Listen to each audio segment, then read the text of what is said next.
on this episode of Podigious. It suffers from everything the Black War Greymon arc does and doesn't give us back Black War Greymon's butt. Whatever. This is basically Haruhi's Endless 8, but with Royal Knights. No, it's not. Yes, it is.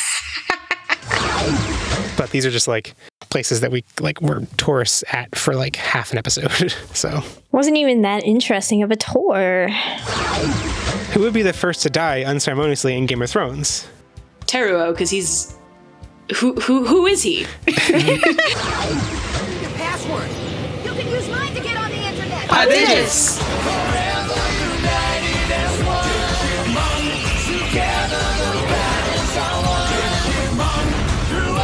Your spirit evolve. We're all for one world, there's a world for us all. If we're all for one world, there's a world for us all. Welcome to Podigious, episode 405, The Curious Incident of the Digital World in the Nighttime. The Royal Knights arc. Recorded April 16, 2017, and Easter Sunday. Podigious is your critically nostalgic, Easter-themed analytical tour through the Digimon anime. I'm Jeff Ruberg, and I'm joined by my fellow Easter bunnies, Ashley McDonald. Give me your obsessions! I don't think that's how the Easter bunny goes, but... Give me your obsessions! Our rabbi Easter bunny, Jesus. Asher Softman. Give me your candy! And our Trailmon Easter bunny, Andrew Softman. Ashley, did you mean possessions? No, I definitely meant obsession. This is going to be really confusing when this comes out like... What is religion except not an obsession? Oh, deep there. let's Some deep not thoughts get coming into out of this. Asher's like, don't. Don't. Maybe religion is just bogus and there is no such thing as religion. And this is going to sound really confusing when this comes out in like July. And like, what are they talking about? Like we said we recorded it on Easter. Anyway, this week we're looking at the Royal Knights arc of Digimon Frontier with episodes 38 through 46. So here's a quick recap.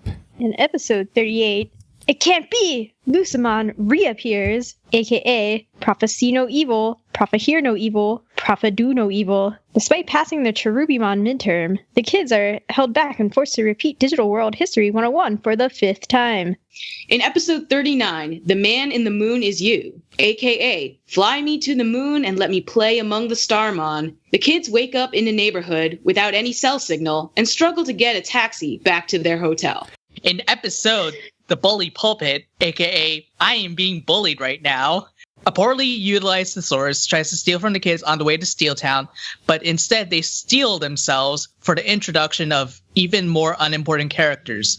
Also, Anjumon dies again. Take that, adventure! In episode 41, Jerks and the Beanstalk, aka Mamma Mia. I don't know if people remember that Mamamon are in the episode. Just, by the way, remember, Mamamon are in the episode. I did not get that joke until you explained it. The kids chase the Royal Knights as they struggle to defeat a beanstalk. The kids say goodbye to the alt-Digidestined, who seem to have completely forgotten that their Angemon just died. In episode 42, Glean Eggs and Ham, aka Stork Dorks, the kids fight to prevent Twitter's decision to remove the egg avatar, but in the end, the Republican Knights successfully defund Planned Parenthood.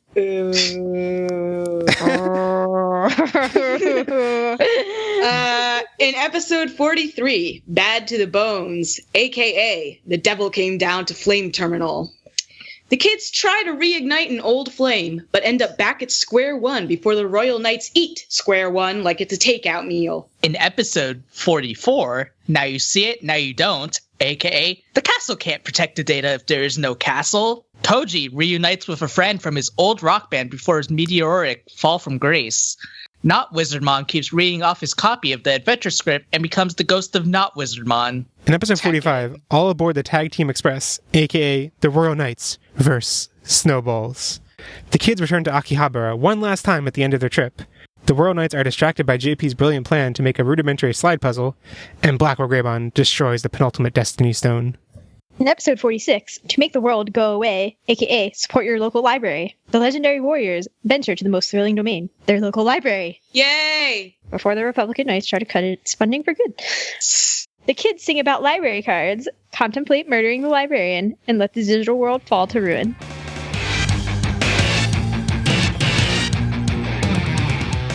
Okay, so general impressions about this arc. Just quickly summarizing what happens in this arc. They get a prophecy that reminds them that Lucimon is on the horizon. The Royal Knights appear, It's not decimate a them. They go to the Not a moon. prophecy. They get back from the moon. Spend an episode getting back from the moon, and then there are 6 episodes in a row of dealing with the Royal Knights. It's basically the Destiny Stones arc, but it's boring. Wait, we're covering 9 episodes. Is that right? Yes. Yes. 8.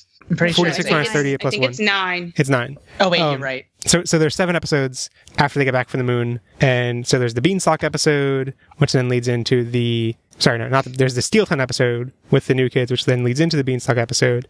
Then there's Primary Village, then there's Flame Town, Flame Terminal, then there's Strathymon's Castle, Autumn Leaf Fair, and Ophanimon's Library Castle. Yeah, it basically is, in a lot of ways, the Black War Greymon Destiny Stone arc. But But without the Royal the Knights humor. are not nearly as fun as Black War Greymon. Yeah, it suffers from everything the Black War Greymon arc does, and doesn't give us back Black War Greymon's butt. Yes. Oh my gosh, how could I forget? okay, Instead, it gives us more of Zephyrmon? Kazemon. What's Kazemon's but To be objective, Not as good. to be objective, Black War Greymon's butt that we commented on so much was actually after the Destiny Zone arc, when he was in the real world near Mount Fuji. Oh, yeah. How do you know that? For some reason, I remember the picture. I think because it was like during the showdown with War Greymon at Mount Fuji. Was it? Oh my god, okay, sure. It's an important moment in the podcast. Jeez. Yeah. I mean, yes, but Yes. The height of this podcast. absolutely. Yeah. This arc was both silly and like very heavy, and I was like, I just don't care. Frontier, stop trying to make me care. So I went into this arc with the super, like the lowest expectations I've ever had, which is, saying something. So I actually enjoyed it more than I thought I would, but the fatigue of never getting to win just wears on you, man. So at the halfway point, I was like, this arc isn't as bad as I remember it being. And then past the halfway point, I was like, if I can watch an arc and not actually pay attention to it and miss nothing, then they really need to think about what they're doing here. and then you texted me like yesterday saying how boring it was. Yeah, that was before I reached the halfway point, actually. Oh, really? I watched 11 episodes of Digimon yesterday. Oh yeah, because you had to watch. Why 11? Because I didn't watch the Watch last the other two. Shh, didn't happen. I actually had a similar experience where I was like, okay, these silly episodes, I kind of actually like them. And then by the end, I was like, it wasn't even that they didn't win. It's more that they never acknowledge how much they suck. Like, they have that one brief moment where they're like, we can't win. And then they're like, no, we totally can. Let's go do it. And I'm like, what? No, you actually can't, though. Like, what are you doing? Stop. Yeah. And then they also seem to have a different strategy at some point. Like, it seemed to imply that their strategy was like, we'll take the data just so that they can't have it. And I was like, oh, that's interesting. Please do that. No. They never made that clear, and they didn't do it. And so then I was like, when they said that, I was like, no, don't do it. I was like, do it. Make people homeless. Do it. We have very different priorities as people. It was gonna get taken anyway. If they can foil somebody's plan, like, you gotta do these things. I don't think you do. War is hard. War is hard even when there's only 4 people fighting it, okay? Okay, I mean, but there are different goals and objectives on both sides. I mean, the Royal Knight's objective is to revive Lucimon, and the collateral damage from that is collecting the data, like destroying the world. The kids, where they're trying to, their main priority isn't to prevent Lucimon's revival. Their main priority is to protect the world, to protect the continental, protect the data from being absorbed. So if they absorb one area to protect it, then they prevent Lucimon's revival, but don't protect the land, which is their main goal. So Yeah. Objective. But doesn't it make more sense to just outright kill the Royal Knights? Because no matter how many times they can't. you... I think if they could, they would. Yeah. Yeah, I got the impression that they were trying. I know, but it's either you beat them for good or they're just gonna keep coming back forever until they take it. But it's not a choice they have. They're trying to beat them for good and can't. So it's just a matter of like, how do they, without being able to beat them, what can they do? And one thing they could do is absorb the data themselves and prevent Lucimon's revival, as long as they can like. That's what bad guys do. I mean, it also did annoy me. Like, we do get to see some other Digimon fighting in this arc, but I'm just like, where did all the Digimon dead? Where are they? There are only 6 strong Digimon in the world, actually. They apparently went to the moon, but like.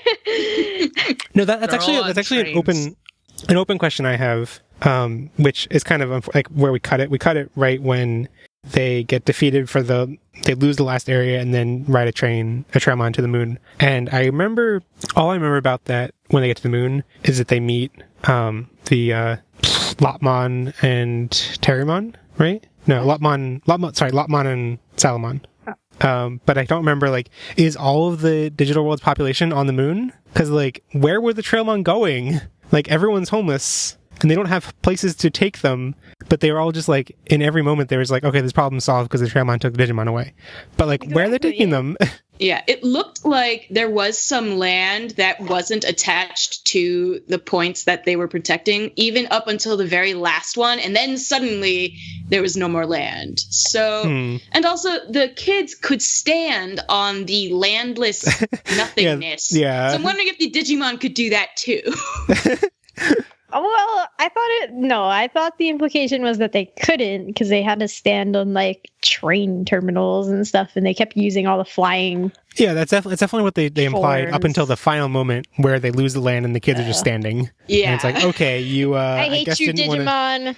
I mean, this like that happens like when they're fighting Apocalypse in Adventure. You know, like it's not a new thing. It's Yeah, but like when they were fighting Apocalypse in Adventure, at least they were floating. Here they're like standing on nothingness. No. I'm thinking there are times before they float. I'm pretty sure where they are just standing in the floaty area. Okay, pretty sure. Maybe. I mean, it's been a while since we did Apocalypse.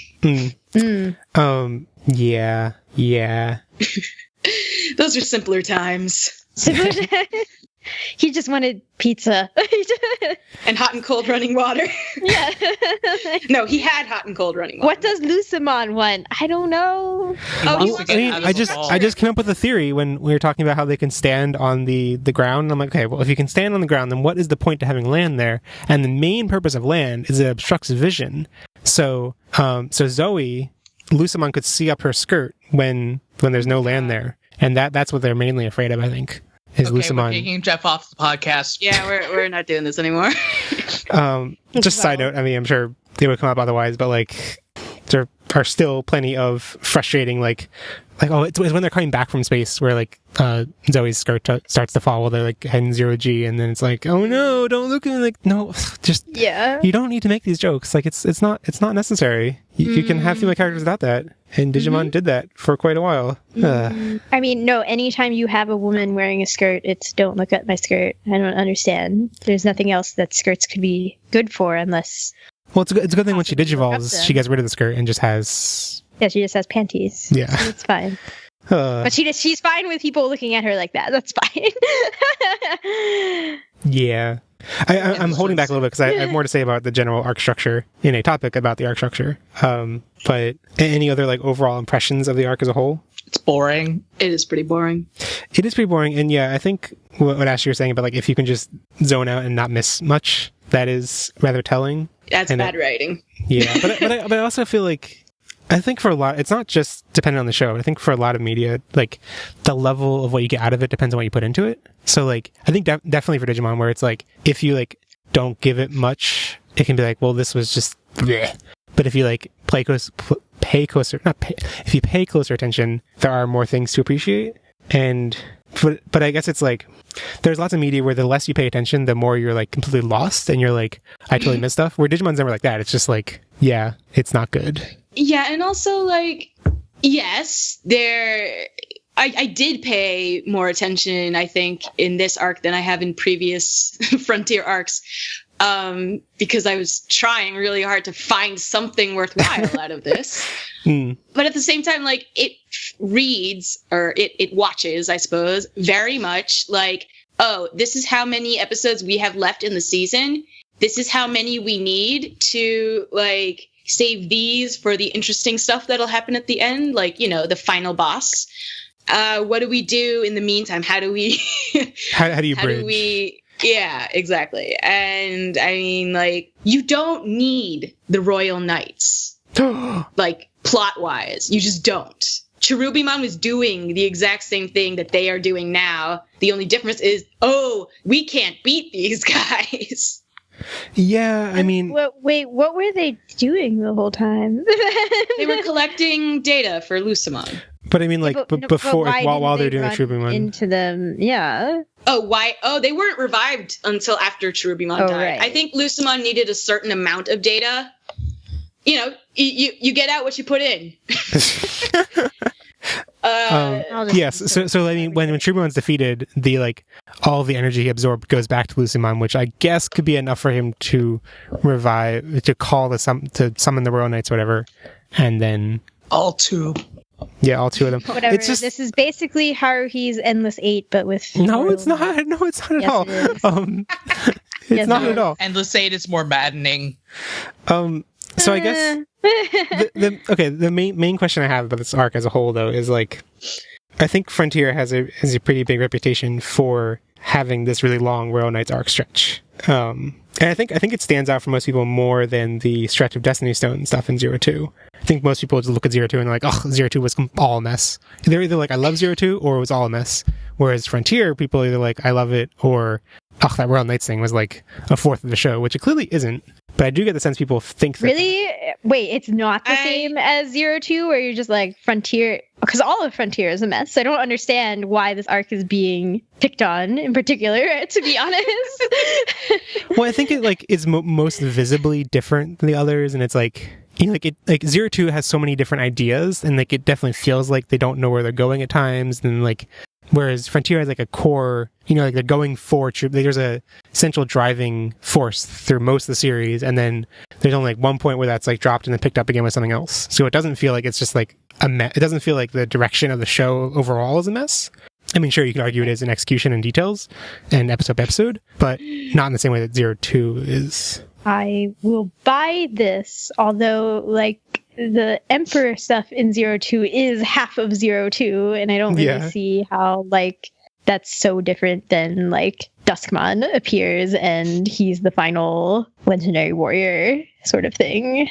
I mean, I could see an argument if you're equating Ken to Cherubimon, but because I mean, there's definitely more of there's a thrust beyond the first 25 episodes, because they go, you know, through to what, 37 where they defeat Cherubimon. And I think also though, like the episode, like the Digimon Emperor arc doesn't quite feel like it has the same like forward momentum that the Cherubimon arc does. Anyway, we don't need to drive on that comparison too much. But I mean, this arc definitely feels like it. I think we all agree it's like dull and repetitive.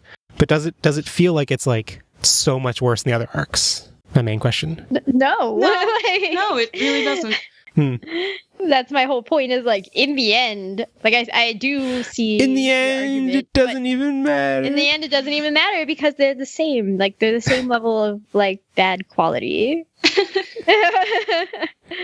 Where like, how is this different than like crappy episode? I get that they're different villains, but it's just like it's not really essentially that different than them having to fight all the legendary warriors.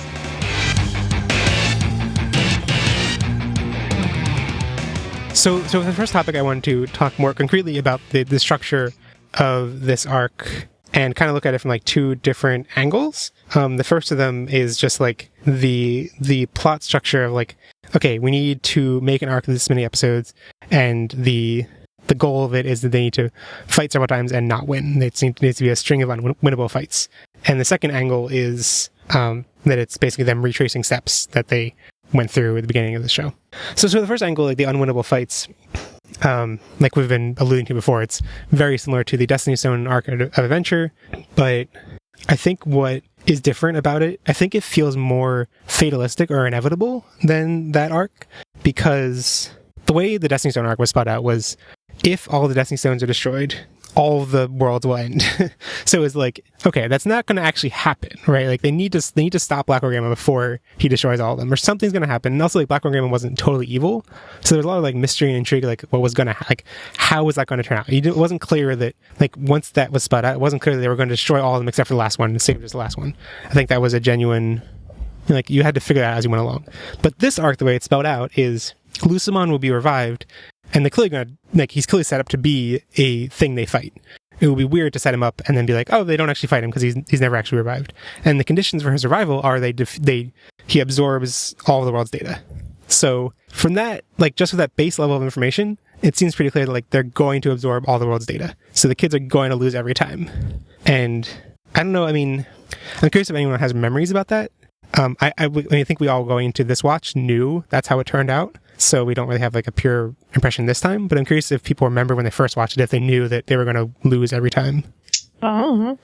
Yeah, I don't remember very well. At this point, I was watching in Japanese online, and that's I don't know. I feel like that's a different. It's a different mood overall. Doing it that way, probably illegally. Probably. I really don't remember. I mean, I can't think of any legal way I could do that. But I think also at this point we were older kids is the thing. How old were we? Well, this was around 2002. 2002. So I was 13. Or, okay, I was 12 probably. Yeah, like, I don't think I knew that they wouldn't ever beat the Royal Knights, but I knew they would have to fight Lucamon.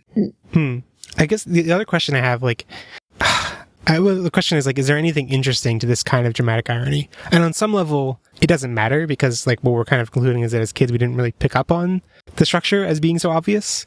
But as adult viewers, I'm curious if anyone finds anything interesting about the dramatic irony of knowing they're going to lose every time and then watching them lose every time. Because I kind of, No. my hypothesis there isn't, yeah. No, it's boring and discouraging. And I could have been doing something productive with my life, like making macaroni and cheese. I mean, it's like... Ash's review of this arc, I could have been making macaroni and cheese. I could have been making macaroni and cheese. I mean, to me, again, it's about the lack of strategy. Like, if they lost in different ways each time, that could have been interesting. Mm-hmm. But each time it's just like, they're overpowered. Oh, we have to defeat them, so we will try basically the same strategy again. There's and like then get overpowered and lose, right? Sure.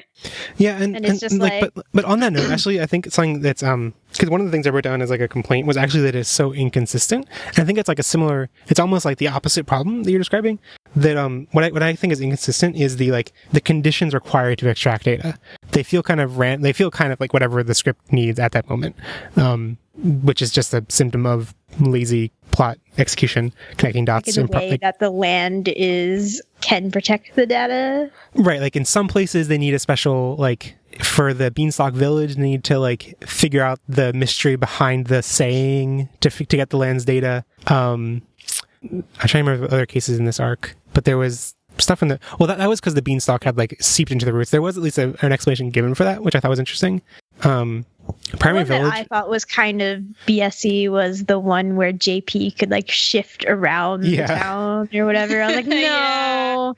No. Yeah, I mean, on the one hand, I'm like, that's bogus, that's ridiculous, but it's like, it's kind of approximating, it's getting close to ideas of encryption. Like, it's kind of encryption. Like, Right, but that's why I was willing to forgive most of those things. Because I was like, I get that you're trying to be like, it's digital. And, like, this is some sort of analogy to a real world security practice. And I was like, okay, but sure. Like, just to be clear, so people don't misinterpret my words, it's not encryption. Encryption works by translating the data into something else so that when you look at the data, you can't figure out what it is. If it, like, I'm sure when you look at like historical encryption schemes, taking a book and just reordering the pages is not a good encryption scheme. Anyway, and that's like a missed opportunity. I thought that like they could have just more explicitly mentioned encryption, and like maybe encryption at that point wasn't so much of a household term or concept. I mean, that it could also differ in Japan. Anyway, the thing, like Ashley and I talked about this before, in Meat Space, but the thing it reminded me of is the condition, especially the way the kids keep searching for the data themselves in a way that makes no sense, because if they find it first, all they've done is helped the Royal Knights find it too. Like, Yeah. if the thing they need to do to stop the Royal Knights from finding is fight the Royal Knights, they don't need to find the data and get there first and then fight the Royal Knights. They can just go fight the Royal Knights. Like, so by getting to the data first, they just show them where it is and help them get to it. Especially since, as we talked about before, they're not willing to like absorb it themselves, because that would be counterproductive to their goal. Yeah, except the knights never take advantage of that either. Yeah, Of, like, like- I always seem confused. Yeah, that's true. But the thing it reminded me of, the media probably reminded me of, was Kingdom Hearts, because Kingdom Hearts is like a very similar concept of someone trying to absorb the data / heart of worlds, and a character you play as a character who's trying to protect the worlds. And to make that concept make sense, they introduce the concept of, okay, if Sora gets to the heart of a world, he can lock it, and then it's safe. And it's like, I mean, it's frustrating because, like, of course, That ended Frontier. up being BS. I think it does kind of end up being BS. Like, I think More Oh like, my what gosh. not BS in that? I think it like eventually ends up being retconned in Kingdom Hearts 2.653 pi, but Cool. I knew it. but also, like, I can see how, like, from Frontier standpoint, the point is they need to lose. So, like, if there was an objective they could meet to protect everything, then, like, yeah, that kind of defeats the purpose of they need to lose. But it's just frustrating because it's like there's no actual justification given. Like, they're acting like Sora. They're acting like there is a real reason for them to go find the data in a couple of those instances, and there isn't. My thought for that was that was how they found the Royal Knights, period. Like, otherwise they wouldn't have any idea. Yeah. Although like- it didn't really make sense when there was multiple places that they could all be. Why did they always end up in the same place? There was one episode where they actually gave decent reasoning about that. Yeah, Like, it's true. We know where this one is, and so it's probably this one. But, like, Well, it yeah, was otherwise- the problem was it was the penultimate episode. It was like once they narrowed down to two choices, they could choose which one of the two it was. Yeah, it's like, but when there were 8 or whatever, like, Yeah. it's like, what? That doesn't. Yeah. Yeah. That there was no explanation given for how they, like, if they were following the Royal Knights or something. That anyway, that would have made more sense. But clearly they weren't, because they never went right. to. Royal Knights were always. Right. Second, I'm saying they they should have. They should have had that as a concept. Or just like added some characterization that the Royal Knights are teasing them and the Royal Knights are following them or something. But like that's never shown either. Anyway. And Ashley alluded to it before, but the last element of this like unwinnable fight thing that frustrated me I want to talk about was like just the unbridled optimism the kids have. That like Ashley said, they bring it up once. I think it's in episode 44. Where they're like, oh, I guess we can't win, and they have like a pep talk. I'm like, okay, no, I guess we can. And now every time before and after that, there's like, yep, we're gonna fight, we're gonna win. And it's like, it's almost to the point of like, if the show had competent characterization and just like general plot execution and writing, they would be delusional. You know, like they'd be like, this is like bad. Like, oh my god, I'm concerned for you guys how much you are deluded into this. But because it's Digimon, because like you kind of just, they need to be that optimistic, and like you expect those things to not connect very well. You're like, yeah, that's normal. And Yeah. I mean, I guess I appreciated in episode 46, I guess, where they're in the library and they're split off. Like, they do have somewhat, it's not like super depressive. It's just kind of like, we do need to win. We are scared, but we do need to win or whatever. And I was like, okay, but you're not sad enough for me. And then like Takuya like falls asleep and I'm just like, okay. Screw you, Digimon. I mean, the last thing I'll mention about the unwinnable thing though is that like, as much as it is like the complaints we're having about Frontier's tone and their optimism and stuff, like I still think in that regard it's handled so much better than Zero Two's aspect of this with the Destiny Stones, where it's like the thing that's at stake with the Destiny Stones is the entire multiverse being destroyed, and like the tone of the episode, like it's not so much about like because I think they have the same kind of maybe I think they actually handled the like can we beat Black Raymon question better. Like I think they are not so optimistic about it every time, and they're just like, oh, we have to do it. But their general tone, they still treat it like it's a after school activity, when like the world is like keeps getting chipped away, and like the episode where they go to defend the last Destiny Stone, they also like get soup beforehand and have like a wacky thing with the Yeah. soup hijinks and stuff. So like I'm just like the general tone of like, as much as their optimism doesn't make sense, like they do a bunch to like show other inhabitants of the digital world being I don't know, like reflecting the mood and misery of the world falling apart. And especially the like one episode where like Trailmon, they're riding a worm Trailmon, I guess it's on the way to Beanstalk Village, and he's just like, there's no use fighting, like I've lost everyone, like the whole world I've been going through is just gone, like guy, like, and they repeat that through a lot of different characters, I think, throughout the episodes. And so I think they at least communicate that aspect a lot better than 02. I mean, I just am still frustrated that all of the Digimon in this world are apparently very cowardly, even though we have seen things like Gallantmon be there. I'm like, okay, if you went and Gallantmon can help you, like... Wait, that's a royal knight. Exactly! Like, it doesn't make sense!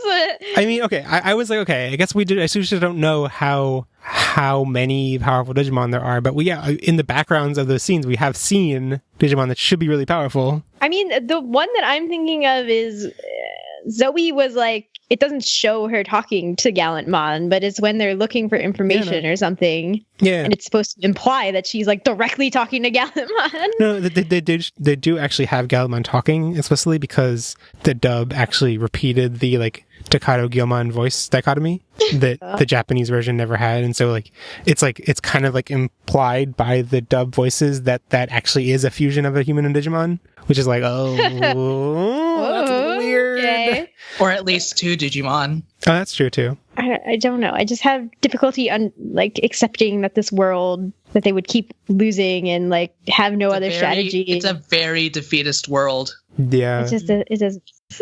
It's frustrating that like, I guess one aspect of like the inconsistency to the requirements to absorb data, and I don't think you mentioned it, but like when they're fighting over the village of beginnings, their primary village or whatever, the Roanoites are fighting for a while, and then they kind of lose and then just absorb the data anyway. So like, there was no point to the fighting.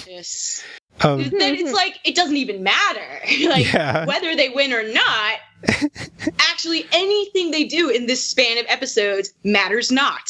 Yeah. But kind of like, I can see why they would have had that inconsistency, because I think their point for doing it was to avoid repetitiveness. And like, clearly it didn't work very well. Clearly we still find it super repetitive. But if instead there was the same formula, if instead every place they went to was, we need to find the thing that protects the data, or we need to find the person that protects the data, we need to find the saying that you say that unlocks the data or something. If there was a single formula that worked for every location, that would get even older, even more repetitive. Yeah. So I actually appreciated that they did beat the Royal Knights once, but it Yeah. They beat them in a fight, but they still won the overall fight conflict thing. Like, it was pointless. Yeah. I guess it's just the general thing of like, they get like some overall big beats correctly, but then don't have the like connective tissue between them. So then like, as critics or like fans or whatever, we like say, oh, you should have gotten the connective tissue better. But then it's like, okay, but then if you sacrifice the overall concepts to make it more bland so that things connect and cohere better, I think Asher, like, it's kind of what I would guess you would say about Tamers, is that like things connect and like are more cohesive, but like the thing as a whole is more bland. Is that accurately? I mean, I don't think I care about the cohesion as much as you do, period. I don't mind if things are inconsistent. This is Digimon. They've been inconsistent for 15 years now? So like 20, whatever. Math. It'll be 30 by the time this episode comes out, so it's okay. That doesn't bother me. It's the emotional component that bothers me, and it's just like it's just sucks. Yeah, no, I understand that. Like you keep comparing this to the Black War Greymon arc, but Black War Greymon is a more interesting character because they actually give him some depth. Like they give him his struggle if he's alive or not, and the Royal Knights are just evil. That's pretty much it. The Royal Knights actually could be super interesting. There's an interesting power dynamic between the two of them, and we don't get it. Yeah. They don't give it to us. So, like, forget it. The second angle I want to look at this is a pretty minor, so I'll kind of skim over it pretty quickly, but it's just the way this arc retraces steps that they went through at the beginning of the show. So, I mean, I guess it's only a couple of different, but the locations they revisit are Flame Terminal, Strafimon's Castle / Forest Terminal, and the Autumn Leaf Fair. I was trying to think of like if this was a common thing that most Digimon seasons did. And the only things I could think of were like Adventure explicit, like definitely does it with the Dark Masters. Like they like make a even stronger point about it then, that they like revisit the same beach they fought Shellmon, and like they fight as rookies and like, oh, we're stronger now than we were before. And I think that's they don't explicitly make that callback in this, but you kind of get the sense that like they're going back to these locations. I guess you don't get that Victoria's like, we're back and we're so much stronger now, because they're just like, the area gets destroyed, they get defeated. So it kind of there was weird. a little bit of it. There was a little bit of it. Trying to think where it was. I think with the Koji one. Oh yeah, when they revisit the Gatsumon place, Easter Island, basically. Yeah, like, I mean, they still lose overall, but like you can see how far they've come. Mm-hmm. Yeah, I mean, it's kind of muddled because I feel like that's why I couldn't find like an actual like TV tropes entry for this concept, but I assume it's a pretty basic concept, and it's definitely in video games. Well, I don't know about explicit callbacks in video games, but I'm mostly thinking about Breath of the Wild and how I watched an analysis video recently that talked about how Breath of the Wild is kind of set up for that you would encounter these big enemies that are like, oh my god, I could never beat that, and then like you encounter them later and you're like, yeah, that's totally easy now. And anyway, all open world games are like that, right? And I think even less open world games probably have scripted moments like that. But it's kind of weird that Frontier's handling of it. So it seems like the point of using this concept is to show how far we've come, and Frontier is like, yeah, how far we've come, we still lost, still sucks. Yeah. Life's still terrible. Or you can compare it to every RPG ever and be like, I don't this think is the place where I lost to that slime one time. Yeah. Like, I don't think the point here was actually to be, oh, how far we've come. Wow. It was more like, look at these places you're fond of. Oh, gone now. Now you're sad and you want to beat this bad guy, right? And like, and that's not the effect that actually occurs. It's like, first of all, I don't think we got very attached to any of these particular places. We weren't in any of them for very long. Yeah. The only time I felt like slightly invested was the reminder that Flame Terminal is Pokemon's hometown. Yeah, but they kind of like drill that in your head to. Now it actually matters. But yeah, like nah, doesn't do it for me. Yeah, it's not like, yeah, they don't stay in these places long enough for you to develop a fondness for them.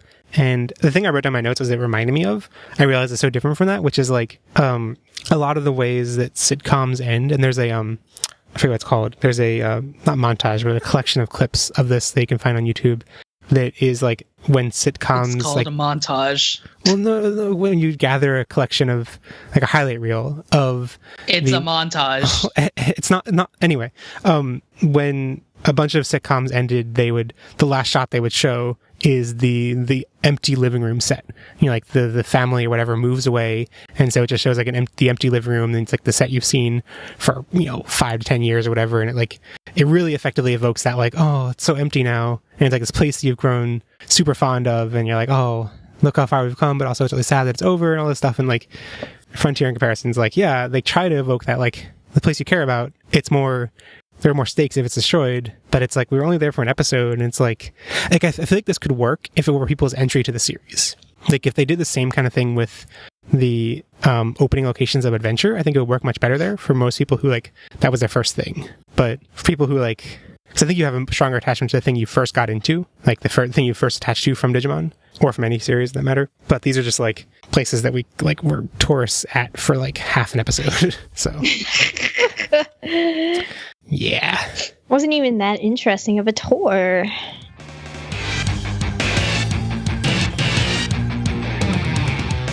So I wanted to talk about Digimon Frontier's ideas about the closing of the frontier, the idea of the closing of the frontier and the conquering of new ones, which is a very prevalent theme throughout particularly American history. And I will preface this argument with two things. One is, if you think that it's garbage for me to put my American values on this show, I would say that as I understand history, the only thing that really comes to mind when you say the word frontier is the American frontier. Well, okay. I mean, so I think what's going on here is that like the name frontier in Japan too evokes the American frontier. and the thing that cut you off that you're about to mention is this the thing I looked up was the Japanese Wikipedia article for the word frontier, which is like spelled the same way that Digimon Frontier uses in its title. He's talking about the US frontier. So like I'm pretty sure, I think it's totally fair. I mean, I'll see your actual argument, but like I think it's totally fair to view frontier as a Japanese interpretation of the things they've heard about the American frontier. And it's kind of tough for us to like know exactly how that is, like how in Japanese society they hear about the American frontier.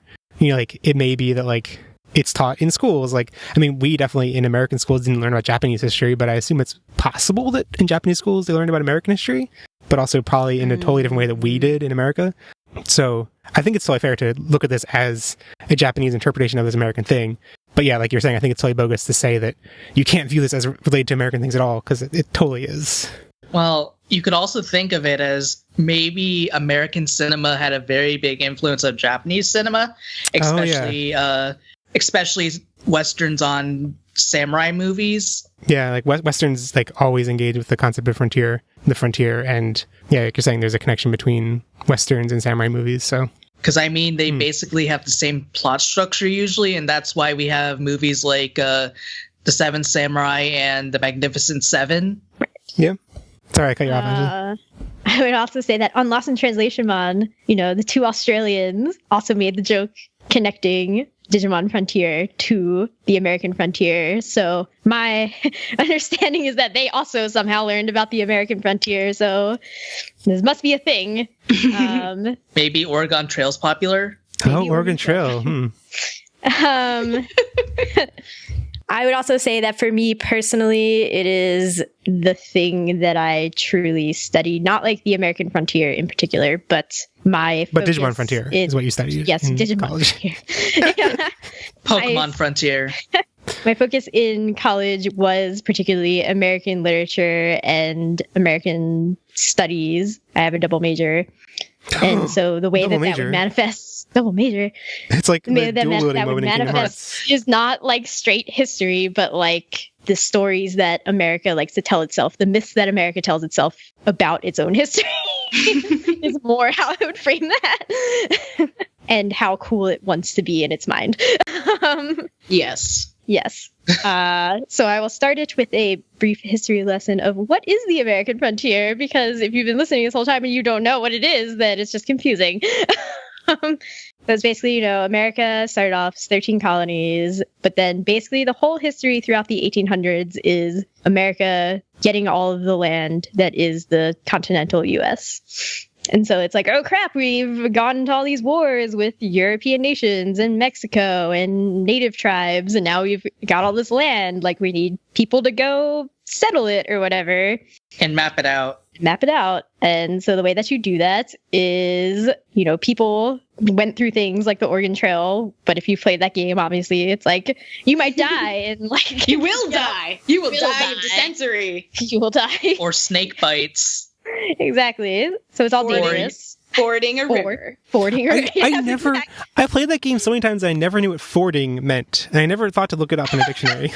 Wow. You didn't like gather it through what happened in the thing? Through context clues? No. Yeah, gosh. Which version did you play? Oh, I don't know. It must have been on like Apple IIs or something. Oh, yeah. So deluxe? No. Wait, no. The computers we had in my like elementary school were Apple IIs, but I'm pretty sure I also had it on my Windows 95 computer at home. Cool. But then the cooler way to conquer the frontier is to build trains, apparently. Trains. They are much more efficient, faster. Harder, better, faster, stronger. Yeah. Yeah. And then bank robbers. Yes. It's kind of conquer the frontier. It's kind of unfortunate, like, now that you're tying all these elements of the American frontier, like, it's kind of upsetting that we didn't get more explicit Western elements in this season of Digimon. Like, they were at 02, like the Western episode. But to have like Western you want episode. more of the Western episode? Yeah, you want more of that? I don't. There's more than one kind of story you can tell, and I don't assume that all Westerns are that bad. Sure. I mean, I guess, I don't know, whatever. So obviously in Digimon Frontier, trains are a very prevalent thing. I think it's really telling. Say what? even when all of the digital world's land has been taken by the Royal Knights, the train tracks still there. Cool. And then so the way this goes is that by 1890 or something, they have declared that the American frontier is closed, and it's based on like there are at least 2 people living per some square mile thing or something like that.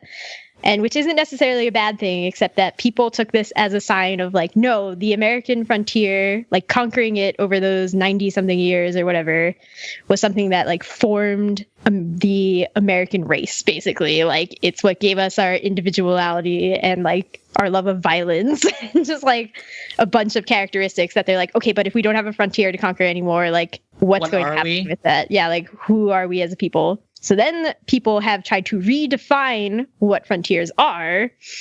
Like, space is the new frontier. This is also shown in Digimon Frontier. They go to the moon.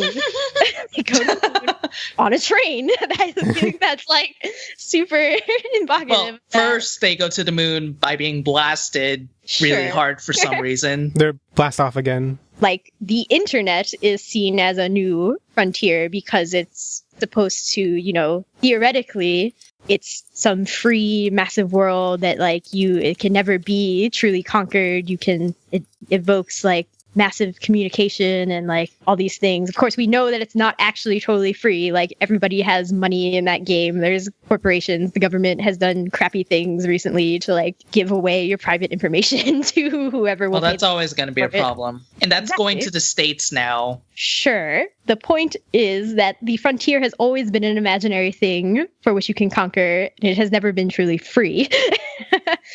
And obviously Digimon Frontier is supposed to be a representation of a digital space, so they are also evoking that as a frontier. But there really isn't taking frontier as a definition of like the boundary between something like conquered and unconquered, and like the contention between that conquered thing expanding into the unconquered thing.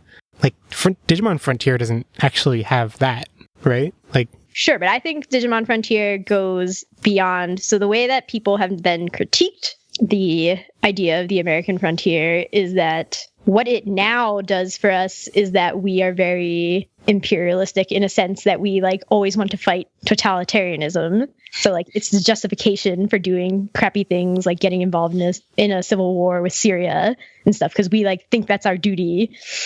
And I think that, and it's also supposed to be a thing that's like we're very against hierarchy, and I think that the Royal Knights evoke the hierarchy thing. Lusamon evokes the imperialism, fight totalitarianism thing. Somehow. Maybe not hierarchy, but the Royal Knights definitely evoke like monarchy and Yes. yeah. Right. They evoke like some sort of royalty that you are supposed to not agree with because royalty is blah.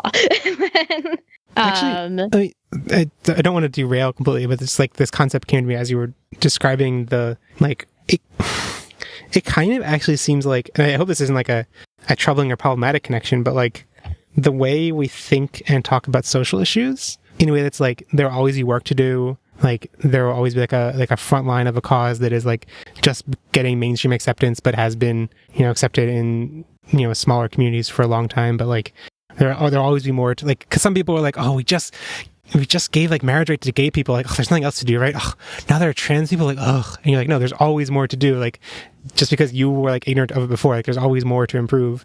And it kind of reminds me of like in that space, there is this frontier of social progress. And I don't know if that making that analogy like informs or changes how we think about it at all, though. Maybe it's just an empty analogy. I mean, I feel like the other problematic thing with the frontier is that like the original frontier, the problem with it is that everybody thinks that land is open and free, but really it was full of Native Americans that they conquered and put on reservations. Right. So that was a question I had. Like you said, like, okay, the definition for when the frontier was closed was when there was like two people natives per. Don't count. Come on. Right. So that's like so like was that actually like that definition? If you included Native Americans, would have actually been like a long time, like always would have been. Like yeah. And so like yeah. And so I think it's problematic to make that connection only because I think that there's a false sense with social justice issues that's a group gaining a certain civic right somehow impedes other people's abilities to exert their civil rights, which is not true. Like, whereas with these other frontier issues, I think there's certainly like, yes, directly in the American land game, like somebody gaining that land from somebody else is somebody else getting disenfranchised from that.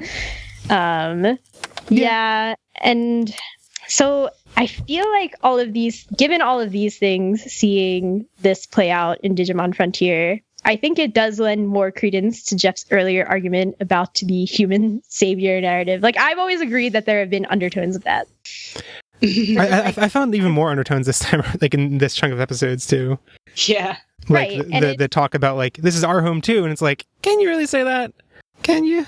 Right. And it's like, and if you think of it as like a forming of an American race, it's like, okay, the kids are supposed to be they're half Digimon, half human, but also they send the other human children home. Like, you don't belong here because you're not half Digimon. You have no abilities. And like, in a sense, the human kids know that they don't also truly belong there. They're just kind of like, but I'm a legendary warrior. I have to save you first. And it's sort of like, my take on it is that like, I find it very interesting that they're not interested in the moon. They're not interested in change. They don't actually seemingly want to find a new frontier. They're like, no, the boundaries should stay what the boundaries were. We need to replace the boundaries.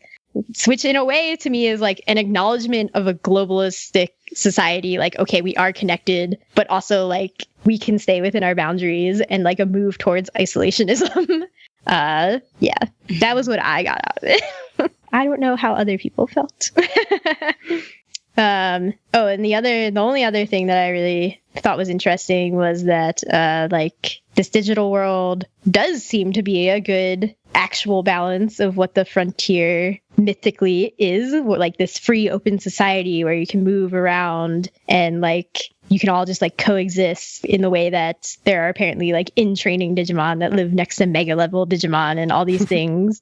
Which is something that we deride as viewers because we're like, but wait, how does the structure of this digital world make any sense?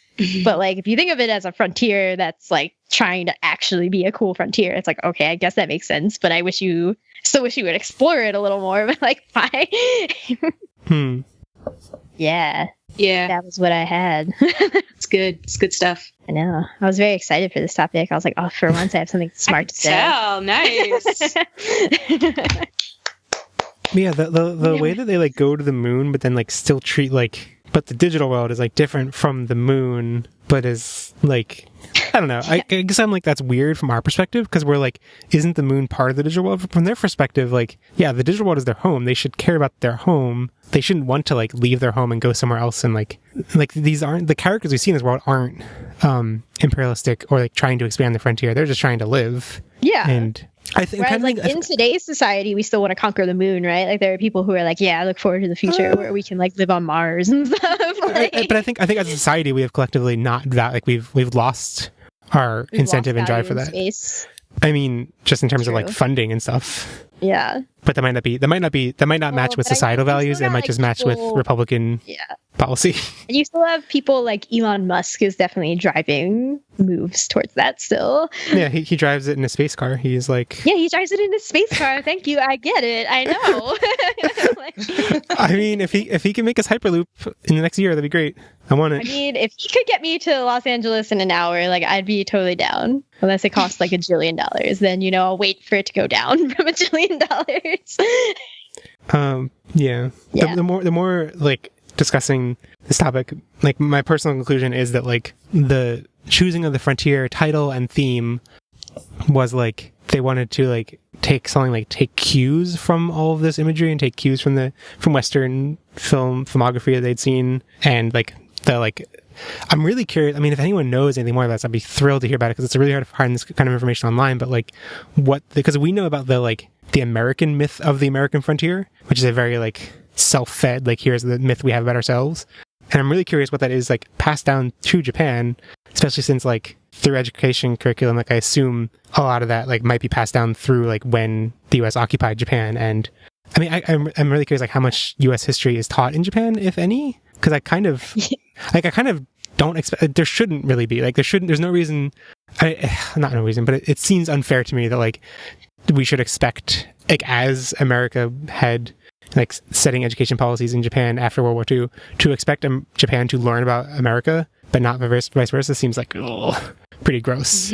So, like, I hope it's not even learn about the crappy things we did to Japanese Americans. Yeah, in America, usually.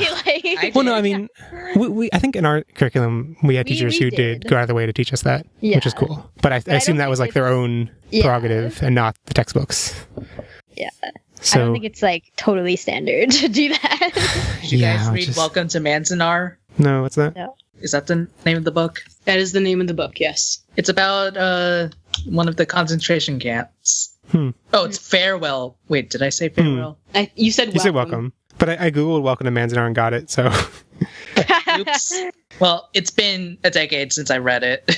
I actually never read it. It's a good book. So, I mean, yes, I'm certainly curious if other people have other information about what frontier could be referring to in a Japanese context. I kind of suspect they didn't, like, intend or think too much about the, like, the meaning of frontier as a concept in terms of, like, boundaries and expanding and thinking of, like, you know, the moon as a frontier and the internet as a frontier and stuff. I suspect it's just, like, imagery and concepts pulled from the time period we think of as the American frontier, aka Westerns. Because... Well, I don't know.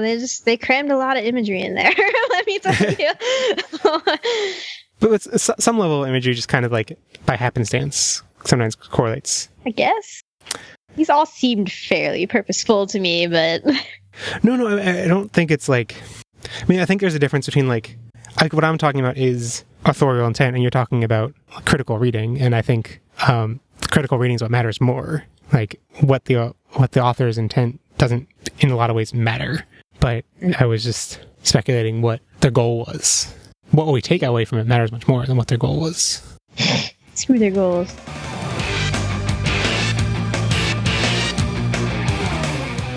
Welcome to Coastal Clash, our legally distinct from Family Feud game show segment where I guess it's legally distinct from Family Feud Fast Money segment, if you know anything about game shows. Nope. It's basically the lightning round for Family Feud where we have 10 questions about Digimon characters. The first 5 are about the main cast of Frontier. I actually forgot to put Koichi in it, which I probably should have for this arc. Perhaps you did. Who's Koichi? So it's the main 5 without Koichi. I forgot. Sorry, Koichi. Sorry, bro. You're not real anyway. And the second set of questions, second 5 questions are about I don't know.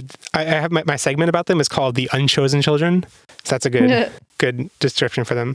The 4 Unchosen Children: Teppei, Katsuhara, Chiaki, and Teruo. And we're going to, it's East Coast versus West Coast. Ashley's representing the West Coast. Asher's representing the East Coast.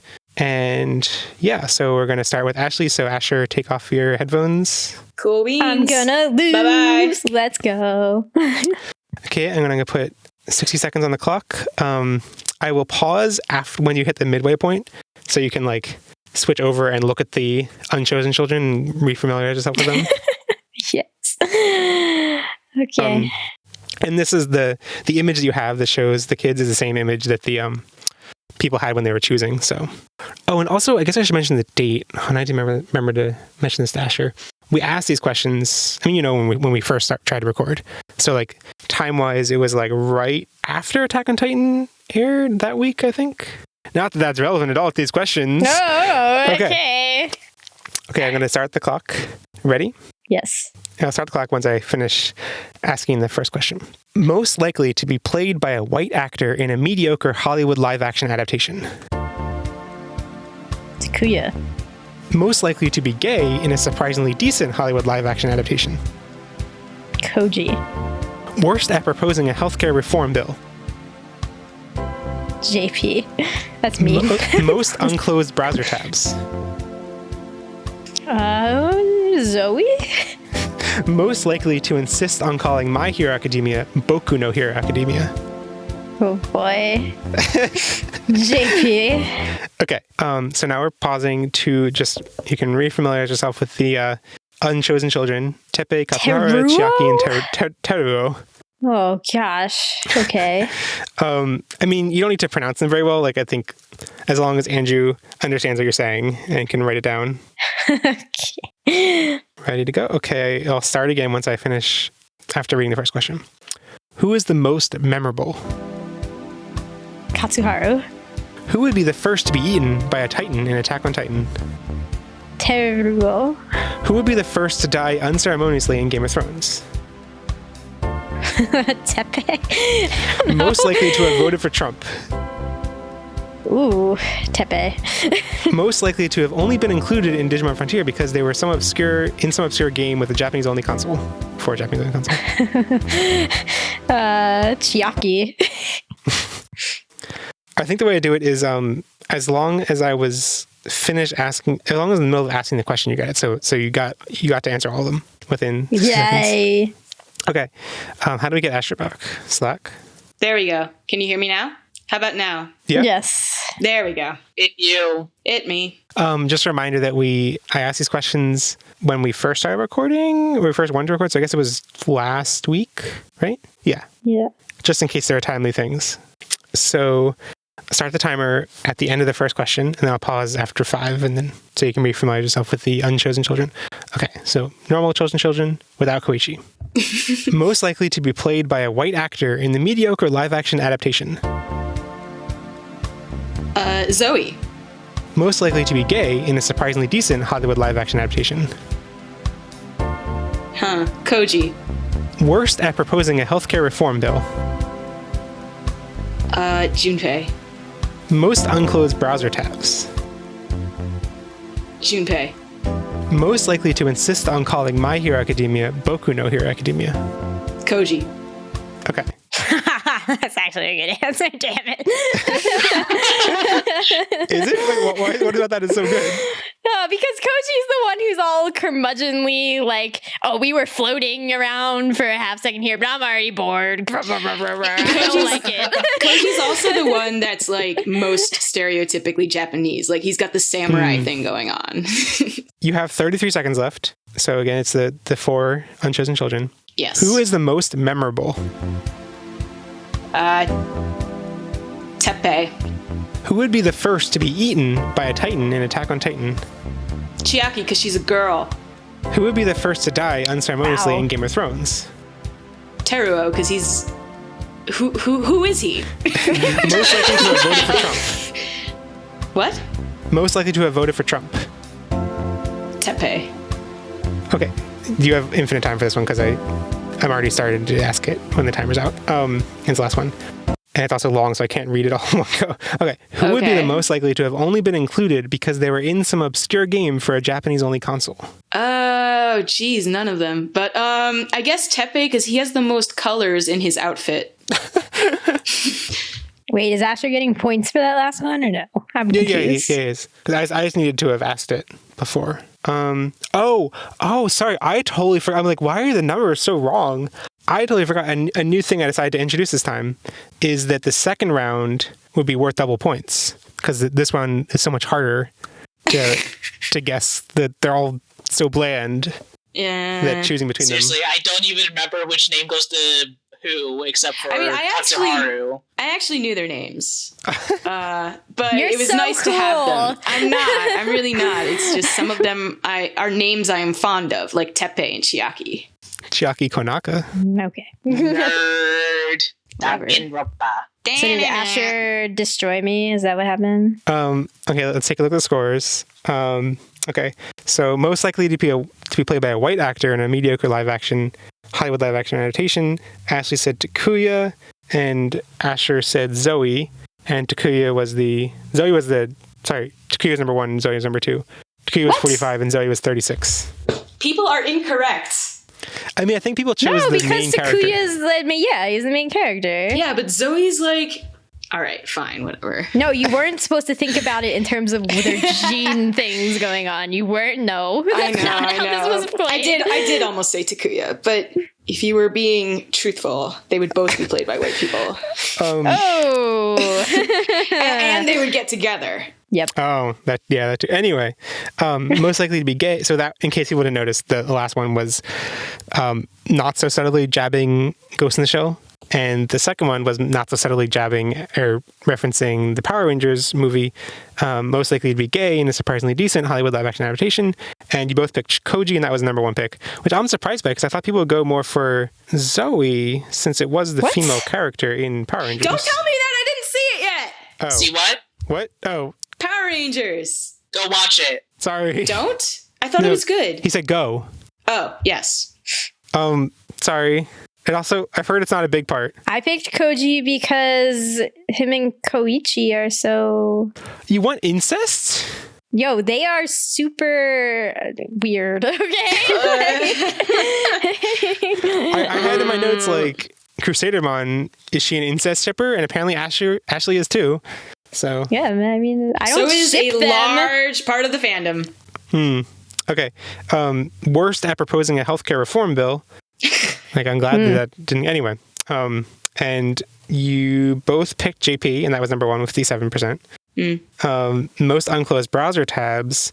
Ashley picked Zoe, which was only 9. Is that the one I did really bad on? I will not understand that. Asher picked JP with 18. Number one was Takuya. I guess That 'cause makes he's, sense, too. He's kind of like brazenly exploring the frontier of browser tabs. Well, that and I was like, oh, he's probably distractible. Yeah, that's what I was thinking. Yeah. My plan will definitely work. Yeah. You can't retreat from a browser tab. Wait, so was this the one I did really bad on, or is there one that I got like that was the one you 0 got 9. points Yeah, on? that was the lowest. Okay, cool.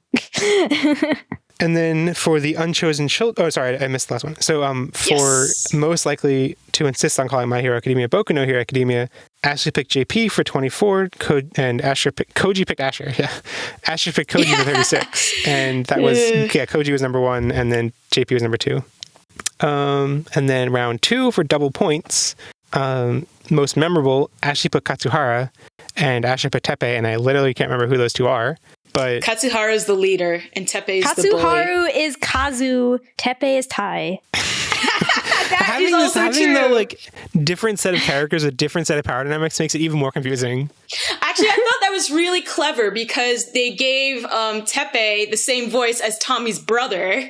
So you've got these two you're conflating these two commanding forces in his life. So anyway. Yeah, so Tepe was number 1, and then Katsuhara was number 2. I'm surprised people didn't put Chiaki, because like it's so much easier to remember her being different because she's the one girl. But she has like no lines and no personality. She does nothing. That's true. She's girl. Yeah. Girl, hear me, gender. Most likely to be eaten by a Titan in Attack on Titan. Ashley put Taro, and these core numbers I'm listing are double. So Taro for 79, and Chiaki for 36. Asher, girls in Attack on Titan are badass. You get the hell out of here. Look. No. What I'm saying is the first person we actually like saw get eaten by a Titan was Aaron's mom. So it's like, if you're a girl who isn't cool and Chiaki isn't cool, like, you're dead. So that was my reasoning. Why did I pick Teruo? I don't know. He just seemed like bland, like... Yeah. Like he's the Armin to... Oh, no. I figured he was the Marco to... I mean, Marco got eaten by a Titan. I don't remember all the people who have been eaten. There have been too many. I don't even remember the people who are alive. Look, I only saw like 9 episodes of this show, so it's easier for me to remember the guys that showed up at first, because I only saw 9 episodes of this show. Anyway, who would be most likely to die unceremoniously in Game of Thrones? Ashley put Tepe for 73. Ashley put Taro for 55. Fair and enough. I think those are the number 1 and 2. Yeah. And most likely to have voted for Trump, Ashley put Tepe. You both put Tepe for 69. And Obviously. that is not number 1. Yeah. Number Really? 1. It's not number 1. Is it Katsuharu? Yeah, Is it Katsuharu? No, but that's wrong. It is wrong. That's wrong. Tepe's the dumb one. Tepe's be a the Bernie dumb bro. bully one. Oh my goodness. People, what are you doing? You're watching this show wrong. Yeah, clearly the character who would vote for Trump is this other character who has 2 lines. His 2 lines are way more douchey than the other guy's 2 lines. I mean, one of the two lines was, I love Donald Trump so much, I hope he becomes president someday. So I don't know what people missed. Duh. And then not so subtly jabbing at Rio, who would most likely to have only been included because they were in some obscure game for a Japanese-only console. I'm surprised we didn't get any like hate mail about that question, but maybe once it's on the podcast, you will hate us. I'm sure the people who would have sent us hate mail also never played the games. Hate is gonna hate. I don't think so. I think people who really love Rio, I mean, not all of them, but I think some of them will have tried to play English ports and try to get Wonder Swans and stuff. Anyway, Ashley put Shiaki for English 73. ports? Sorry, not legal English ports. I mean, like ROM. Fan translations? Yeah, which I'm not sure if they actually are. Maybe they're just like scripts that you can follow along with. Anyway, Ashley put Chiaki for 73, and Asher put Tepe for 67. And I think those are the top two. I'm surprised there's so much consensus. Like, I'm surprised Chiaki. I really did not think that she would be that high. I thought that would be the question that I messed up really badly. It just, yeah, I don't know why people like it. Like, there seemed to be so much more consensus for these guys than I expected. That's why I doubled the points, because I figured they'd all be like basically 25, 25, 25. But they weren't. And anyway, so final score, Ashley had 532 and Asher had 490. So Ashley won. You killed me. Whoa, look at that. Oh, burn.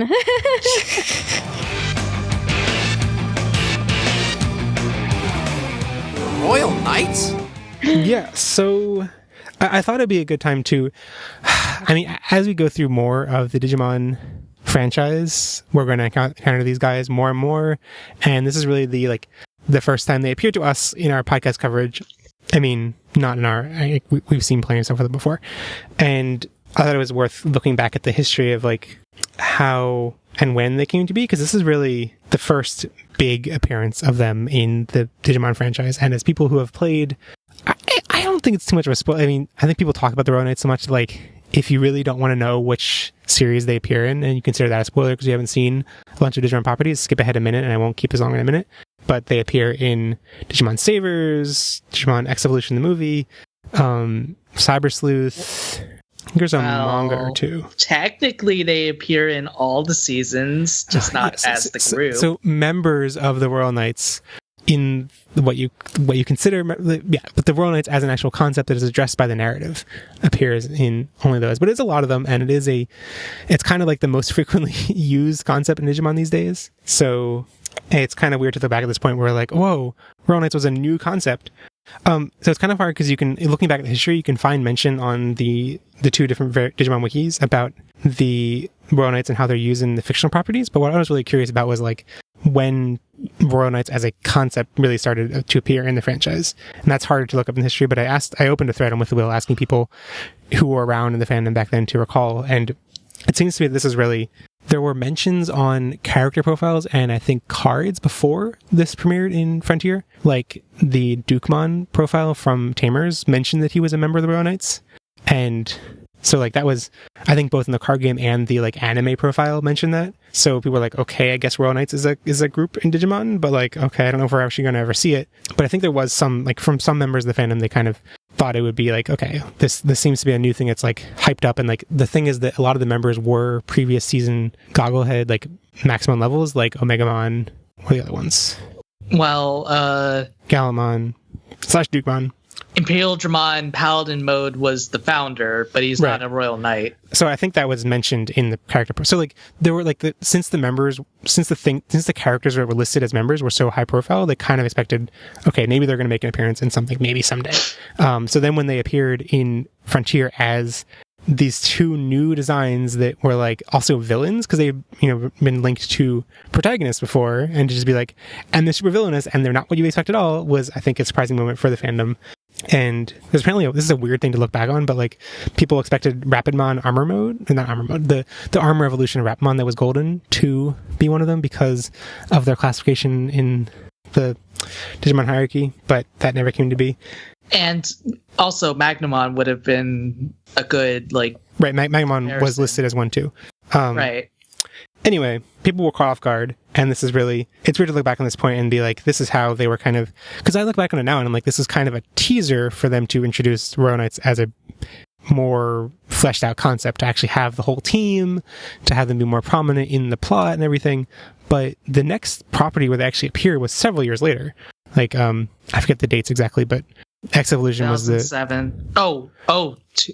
X Evolution. 2006, That was I like think. 2004. I Right? think maybe 2005. Or five. Anyway, it was a couple years later at least, and that movie prominently features them. But it definitely wasn't like I think after Frontier, the franchise was 2005. doing poorly enough that they were like, okay, let's rethink things. They weren't like, okay, and now we're going to totally jump into this Royal Knights thing. Anyway, that's kind of our introduction to the Royal Knights. But the main thing that's like relevant to these episodes, I want to talk about them. And because as we talked about before, there's not really much interesting to them. They're kind of bland, and there's not really much like intrigue going on. We get a little bit of Dynasmon being like having such rage that it even terrifies Crusadermon, which is kind of a neat concept that doesn't really go anywhere. We don't get any backstory from them. The concept of the Royal Knights existing in this universe never makes any sense. Like, it just is pulled out of a hat. Like, it doesn't tie into any of the other Digimon world lore in this universe. Everything about them is just completely vague. Right, completely vague, pulled out of a hat.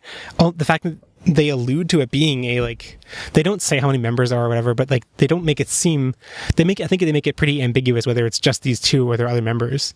So it's all weird and poorly handled on a story level. But I think most interesting aspect of it, from our perspective too, is how Crusadermon. I'm wondering if everyone, like Ashley and Asher, if you guys know about this, about like what I mean, you told me. Oh, I told you. I did tell you. How Crusadermon is not female in Japanese. Yes. Oh yeah, you watched that. Japanese version, of course you I know. watched the Japanese version, yes. And so I mean, Crusadermon is the dub name, and the original Japanese name is Lord Nightmon. Lord Nightmon.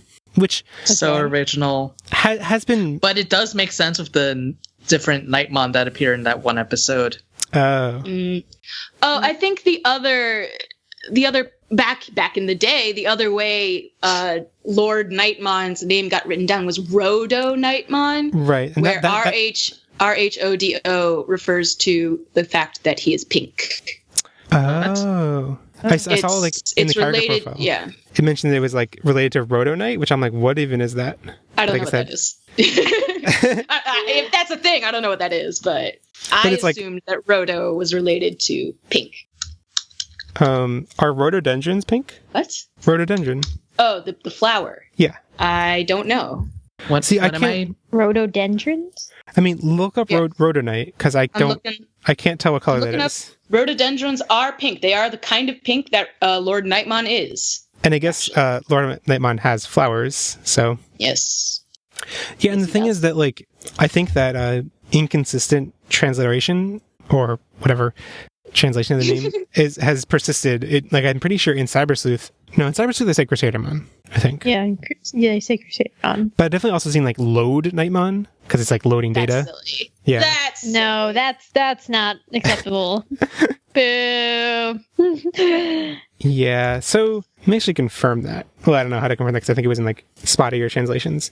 But the weird angle that I find about the change of gender is how often when we're talking about gender of Digimon, we talk about it like it's okay. This character doesn't even like might not even have a line, but we're like they're clearly coded as this one gender based on their appearance and everything. And for this to be like, if you just watch the dub, I think you would have the same impression. You'd be like, they are clearly coded as female. But all of that coding, all of that like visual imagery, directing choices, all the flowers and everything, like all that stuff exists in the Japanese version where they're not female. So Then we start getting into the question of different kinds of masculinities across cultures. I don't necessarily read Crusadermon / Lord Nightmon as female, probably because I saw this in Japanese the first time, and so like my brain is all like, oh, that was a dude.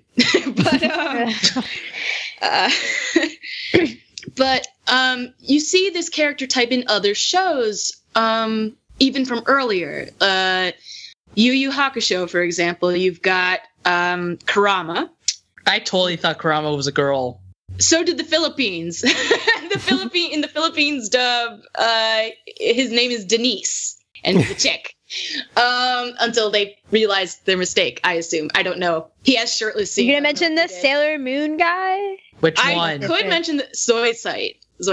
Oh, I thought you were Zoisite going to also- talk about Fisheye. We're not there yet, man. Zoisite was male in Japan and also gay. Like, canonically, like, and in the English dub was turned to a chick. But like, I wasn't going to bring that one up because it's the exact same example. But even Tuxedo Mask, he goes around with a rose in his hand all the time. I would think of it more as like in shoujo manga, dudes are always shown being like silly. I don't know. I guess I'm thinking of like Oran in particular, like Tamaki and stuff. Like, Yeah. It's not the silliness. It's the holding flowers, the being associated with flowery imagery. Yeah, so yeah, like, totally a thing in girly manga. and for dudes. it's not necessarily emasculating, is what I'm getting at. Like, there's a romantic trope to it, and all of Crusadermon's lines in the dub, anyway, because I do not remember what he was about in the Japanese version. I was 12. It was Also, that was over like after 15 years ago. Yeah, it was 15 years ago. Don't talk. Is all his things are about beauty and the strength there is to be found in elegance, which is not necessary. See, I'm mixing it up now. I meant Crusadermon, who's apparently female, but like, it's just a different kind of strength, I think. And strength is always masculine, don't you know? I mean, on one hand, I think Jeff's reading of it being changed was that they were afraid of showing perhaps queerness. Yes. Yeah. Absolutely. Yeah. Absolutely. And Which I wonder is if that's like. But I also appreciate it being turned to a female since there are so few female Digimon. And there's a lack of intimidating female Digimon. Like, Yeah.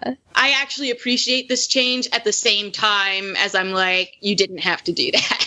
Yeah. Yeah. Like, There are both- frustrating it's aspects like, of it and good why not aspects. Of it. both? Why can't you give me both? Why couldn't they make Dynasmon also a girl? Like, Well, okay. That would be interesting. that would be awesome. I think one another frustrating angle of it that can be separated from those other angles that we appreciate is the name change. That like. Oh yeah, I think I have issues with that. so. I mean, it's unclear. Like, you know, I feel a little awkward like inferring intent because a lot of people infer intent in these name changes, and like the most we can do is like speculate about what people who were behind these decisions could dislike about a name, and that could trigger them to look for a new name. Like, that's the most we can ever really do is speculate. And it seems like maybe the thing they wanted to avoid was having a female character called Lord Nightmon. Which, if that was the reason, that's super gross. And Yeah. like, I mean, I guess that is one instance where you could, like, I guess, refer back to like European medieval fiction and say in a bunch of this fiction knights could not be female, so no. But like, there's no reason in the Digimon digital world BS lore that you couldn't just be like, no, here knights can be female, like whatever. I think the issue is the Lord part. Yeah, I think actually the issue would be the Lord part, and would I want them to change it to Lady Nightmon? Like, I don't know. I don't really feel that. Like, Crusadermon at least is somewhat of a gender neutral name that I'm kind of like, that's fine. Sure. Yeah, I forgot that Lord is totally gendered thing. Yeah. Sure, Crusader isn't problematic in the gender framework, but it's very problematic from a anyone who is not Christian framework. Hey, what you talking about? But also like, they are a bad person. They are a bad guy, bad girl, whatever. And so like, Bad girls. Yeah. so I don't think it's inherently problematic to like harken back to problematic imagery. I think it is. I think it is because the Royal Knights are not always bad and are supposed to be good, actually. Like, they say, even in this first introduction we have to them, like, you guys are supposed to be cool and you're not. So I don't take this problem away from me, Jeff.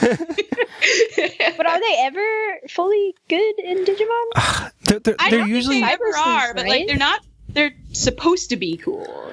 They're almost always like good intentions that manifest in ways that make them things they need to fight. Like, not necessarily evil, but just like, we need to fight you. And like, they I guess they have varying degrees of misguidedness. Here they're just like, totally corrupt and just like, yes, we want to control the digital world. Like that's, I think this is the most extreme they ever are. They want to invade the human world too, right? Wasn't that a stated goal?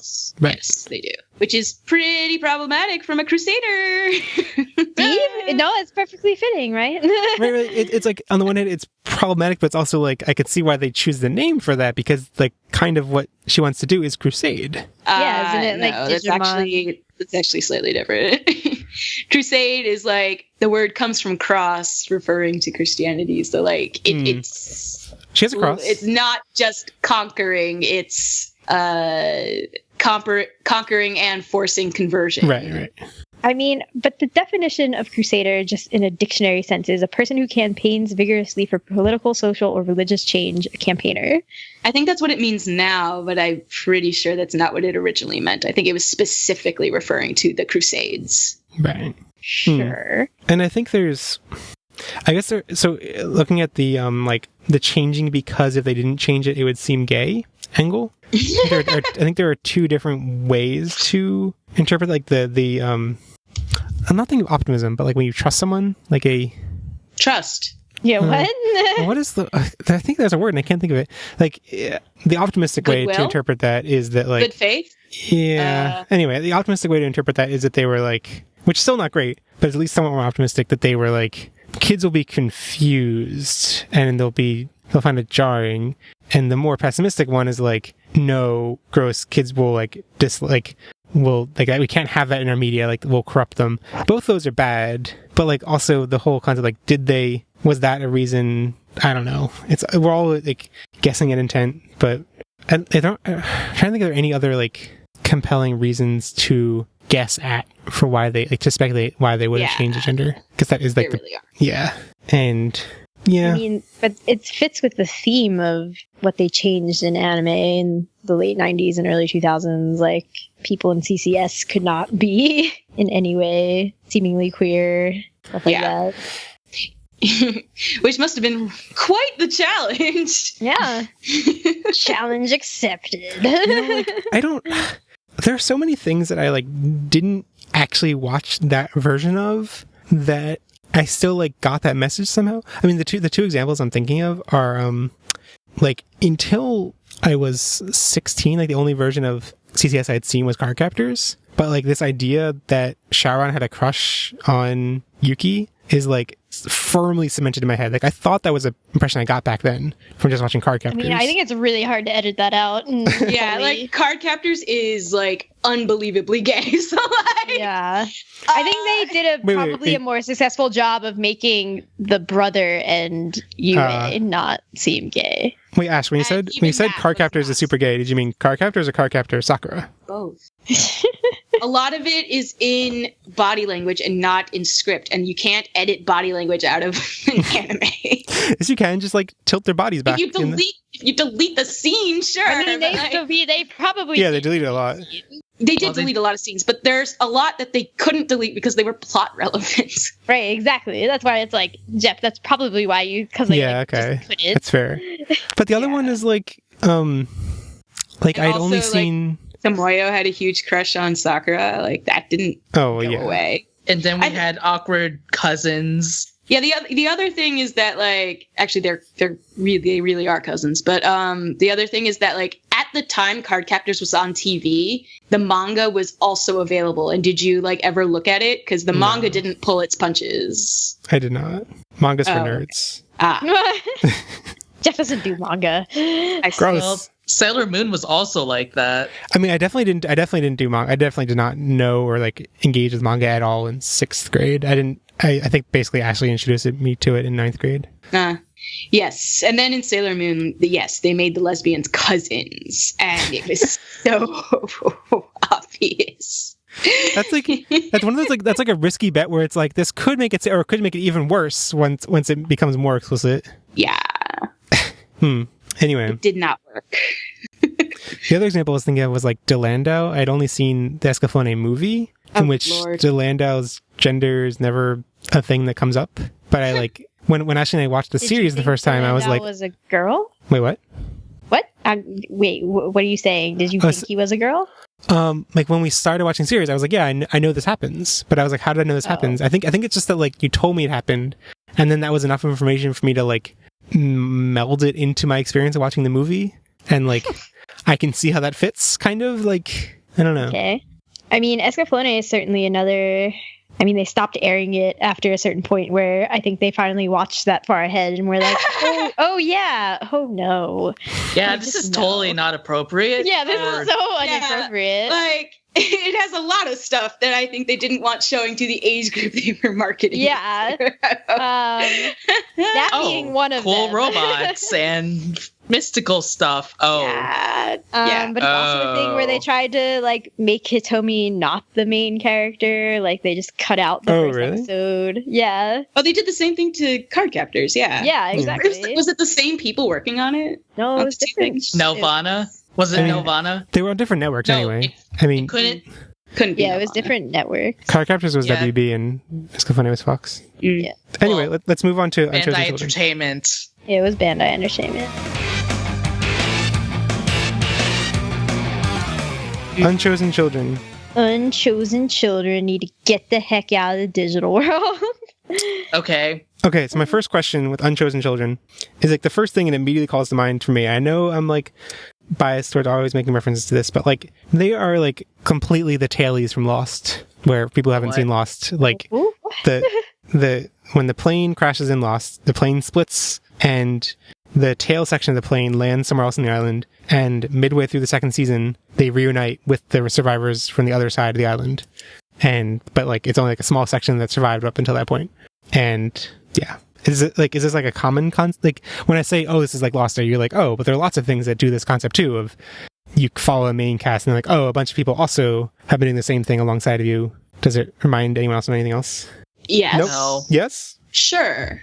I mean, not that exactly, but there are always people who are left out, people who are less important. Like in any sports manga, there's like the core characters that are in every episode, and then there's like those other schmucks that are on the team, but, like whatever.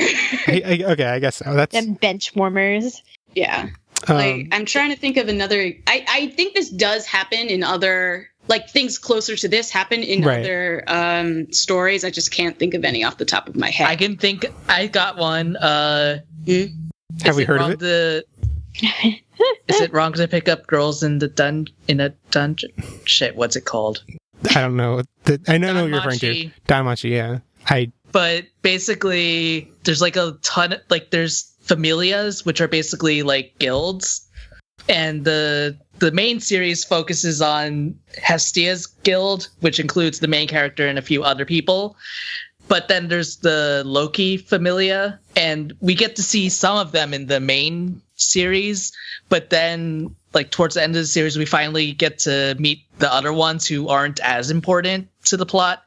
And then in the spin-off anime, based on the spin-off novel series / manga or whatever, they decide that they're gonna cover what those people were doing during the main plot. That's cute. Actually, yeah, doesn't One Piece do this like all the time? I mean, the aspect of what I'm thinking of is like, you know, like going on an adventure and then being like, oh, these other people were there too, and like let's kind of like catch up with them and see what they did while like they were just kind of just like us, but they got thrown in at a different point. And One Piece is just like, oh, they split up because they had to split up. No, I'm thinking like other pirates are out there doing the same thing, and sometimes we run into them. Like Shanks? Not like Shanks. More like those other the other guys that the other new kids with yeah.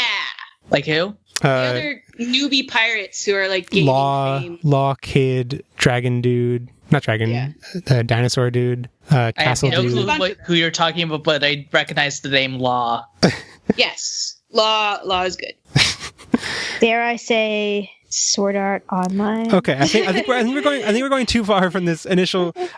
All these examples have been like pretty, except for the Danmachi one, which is pretty similar. But I think we're kind of. I don't think it's that common of a thing.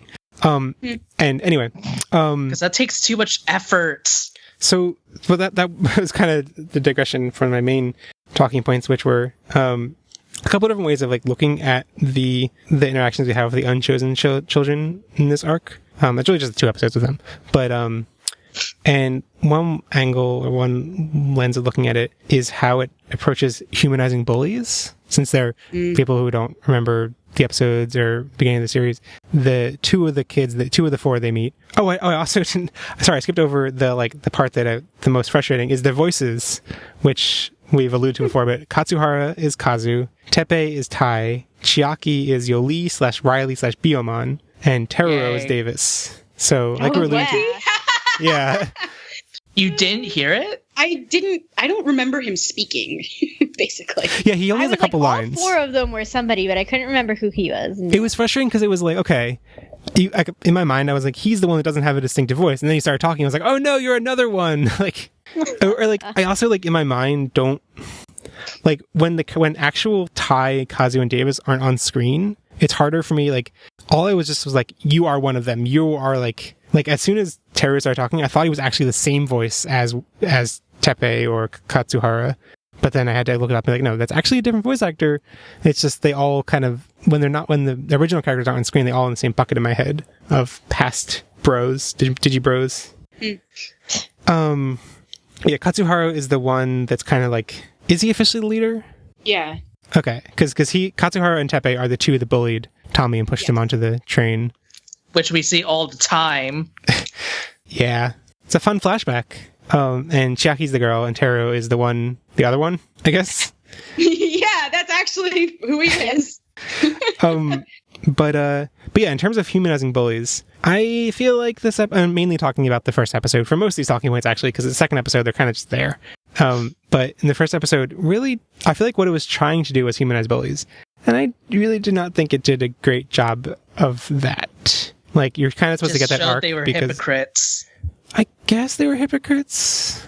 I mean, really, the turning point was just Tommy jumping to save. I can't remember. Teppei? No, Katsuhara. Yeah, it was Teppei.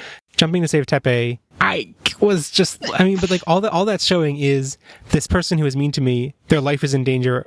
I won't let them die. It's not it's not really an act of forgiveness or anything. It's just, I guess it's their reaction to that kind of humanizes them, maybe? No, I think that doesn't even humanize. I mean, it's it doesn't make them less bullies in my mind. It's oh, we've changed our mind about Tommy because Tommy showed that he's not a little pansy piece of crap like we thought he was. But we still believe in the idea of pansy pieces of crap. Yeah, but we still believe in the idea of pansy little pieces of crap. And it's I have been shown to be that thing. So maybe I should work on that, but I'm still going to go bully people probably. and I think that's shown in the way that they talk to the Digimon. They're rah, rah, rah, you're just big bullies. Rah, you're pieces of junk. Yeah. But even if it wasn't effective, humanizing them by putting them in danger is the cheapest way to totally. Yeah, to try to humanize. And I guess what it's trying to go for is have Tommy, who feels so insecure compared to them, feels lower than them, to have a moment where he can shine and be better than them at something and blow them away, and they'll be really impressed by him. And I guess I just find that a troubling or problematic or troublesome metaphor or an analogy when you apply it to bullying, because I feel like it's kind of a critical misunderstanding of how bullying works, because I feel like bullying usually happens because the bully is jealous of the bullied person for some reason or other. So this idea that surprise them and blow them away with something that they'll respect you for, I feel like bullies always have something that they deep down respect the bullied person for, but they're jealous of and angry about, or I mean, I guess the stereotype is a bully is not doing good at schoolwork and not doing good at math, but then they beat up the kid who's good at math because they're I wish I was as good as you at math. Deep down, maybe that's just another stereotype that I'm feeding into. Yes. I mean, I was gonna argue against it, but then I realized that the real world example I was going to give is was yourself? Slightly more complicated. Not myself. It was at yourself being the bully. By the way, that's what I'm not jokingly being haha, Ashley was bullied, haha. Yes, I got it. Yeah, the listeners don't. No, the example that I was thinking of was there was this girl at the camp that I was counselor for who was severely bullied by a group of girls that she kept trying to get in with and play with. And we would be really you should just avoid them. There are plenty of other people who would want to play with you and stuff. And like the girl who was trying to get in with them and was bullied was very awkward socially and only really got along with kids who were younger than her. And so like I don't think that the girls that were bullying her necessarily were jealous of her in any way, but then I remembered that at least one of them had what seemed like a fairly abusive mother in a way. So like I guess there's just like, but that's like a general jealousy of anybody who like has a normal life, you know, not like of the specific person. Yeah, like I think it's bullying. I wouldn't say it always stems out of jealousy targeting a particular victim, but it's trying to prove power that they don't normally feel they have. Right. Mm-hmm. Yeah, it's not always targeted and it to, normally like, manifests in people that you just perceive are weaker than you in some other critical way.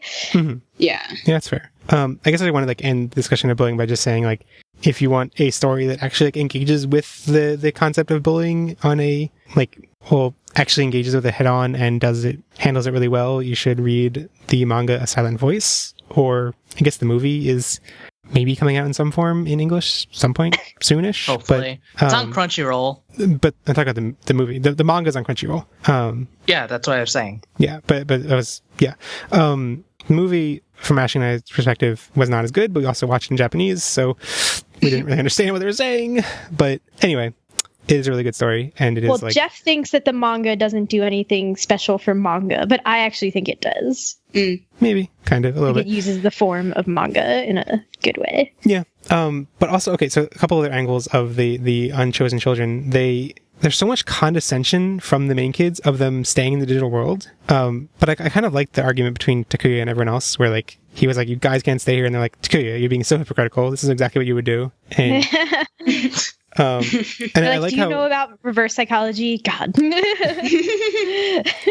But I liked how Angemon referred to the kids who went home as being brave for swallowing their pride. Like that was I mean, it's a nice reversal of what you expect, and it's like kind of exactly the lesson Takuya should learn. And it felt like he did learn before. There was that whole, like, when we were talking about this Kakumon arc, we were like, oh, or at least I was like, this like feels like a cohesive character arc for Takuya, because in the beginning he doesn't want to run away from Duskumon, and at the end he runs away from Kakumon. He really learned. But then in this arc, later, in episode 43 right down, they're talking about like how it's like when they're having their one of their moments of like, oh, I guess we can't win. And Pokemon says, Takuya was right. Running is never the answer. We have to stay here and fight. And it's like, no. I feel like it's never the answer, Jeffrey. My suspicion from these dub lines is that the Japanese script is a little bit more nuanced and like is able to juggle this nuance a little bit better, or maybe significantly better. But the dub script, like when it is being written, just like throws in things like that, like running is never the answer. And it's like, okay, but like this character said it was 20 episodes ago, and like they haven't. It's not like their character arc was to learn that you should never run away. Like, so I think it's just the general dub writing process kind of inevitably loses that nuanced handling of things, and also a lot of condescension towards these kids staying because they were bored, which is exactly the reason most of the main kids stayed. Like, I mean, I think it's both like in some of the early episodes they talk about why they didn't leave when they had that option with the like second time they went back to the station or whatever, when they went back to the station, and they chose to stay because they were bored. And like, well, I mean, Tommy had a weird reason, right? He was like, I want to prove that I'm strong so my parents will respect me or something. Takuya's reason? No, Tommy. I don't think so. Oh, no. Maybe his brother. It was something about his parents, though. I thought. I don't remember. It didn't make sense at the time. But anyway, it's like them staying because they're bored is very similar to the main kids, and to look down them on it as well is like super uncomfortable, because it's like the reasons you are giving is so nearly identical, and it's just that the main kids were chosen by some supernatural force to be the main characters, and that's why it's okay for them and not okay for you guys. And it's like, but your reasoning's the same, so like if it's okay for one of you, it should be okay for the other. And they kind of say that, but then the kids by the end are like, oh, it's dangerous, so I guess we will go home and whatever. I mean, I agree that I don't know. It's like the initial reason for all of them to be there was that they were bored and they were intrigued by this random text message that doesn't make any sense, because as a cynical teenager, you just be like, what is this garbage? Screw off. Not even teenagers. Whatever. But I feel like aren't given enough insight into what traveling around the digital world has been like for the Unchosen Children following Angemon to know like what attachment that they have gained to it. I guess I just the realized same that they're way. basically Angemon groupies. Yes. Yeah, because they could have developed similar attachment to the digital world. And I guess like it was kind of forgetting that there was the pivotal moment when I guess they decided it wasn't just about staying because they're bored was when they met Srafimon and said, when we're told to leave. And they're like, no, we're not leaving because we have this burden we want to bear. And I guess maybe what this kind of like show implicitly encouraging the main characters and discouraging the other characters is kind of arguing that like the other kids should have left at that point when they were like, okay, that there's no more need for them, like it's getting really dangerous. And I don't know, maybe. It's also, I mean, this is like a meta level, but it's weird how the show and the characters look down on the kids for fighting with Angemon as like, it really seems like it's framed in a way that's like, you're not actually fighting. Like, you say you're fighting, but you're just letting Angemon fight for you. But that's like hypocritical to other seasons, how the partners it's how are. it works in season 1 through 3. So it's a little bit, I mean, okay, they're like, you can point out differences. Like, they have digivices, they are linked. The kid's power is necessary to digivolve, and like, you can write away all these things, but the core concept of like, the kid cheerleads while the Digimon fights is the thing that upset them here, and they were found so like, it seems like am I alone in like thinking that it came off as being like they are like leeching off of him and manipulating him or something? Like it seems. I mean, not that's sinister. why I'm saying it wasn't like, I don't feel like I was given enough information about what their time has been actually like. Because obviously it just changes as soon as they meet the other kids. They're like, oh, you've been here too? Like, let me just go bully you some more or whatever. And it's just like, how has Angemon been treating them? Because, I mean, at the end of this, he's like, yeah, you should go home, right? But like, this whole time has he been like, yeah, we're having fun. Like, you No, I don't think he told them to go home. I think it's just the kids. Katsuhara decides. He just like kind of spur the moments like, it was dangerous, so I guess we'll go home. And the other kids are like, what? And then he's like, and they all nod and they're like, okay. It's like, what? That was all you needed to...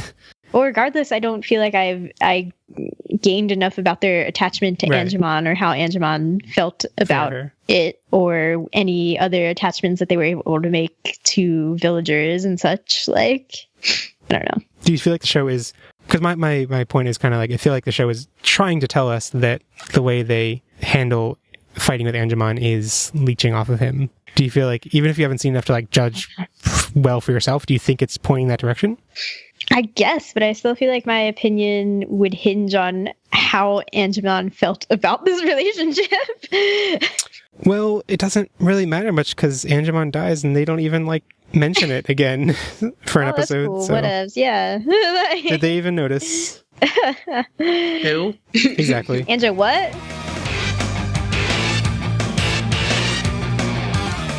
So we got a Patreon topic from Mega Level Patramon? Yes. Yeah. You only need to be Ultimate Level, but he happens to be Mega Level. Patramon Marcus. And first question, so the first two are about the unified spirit forms.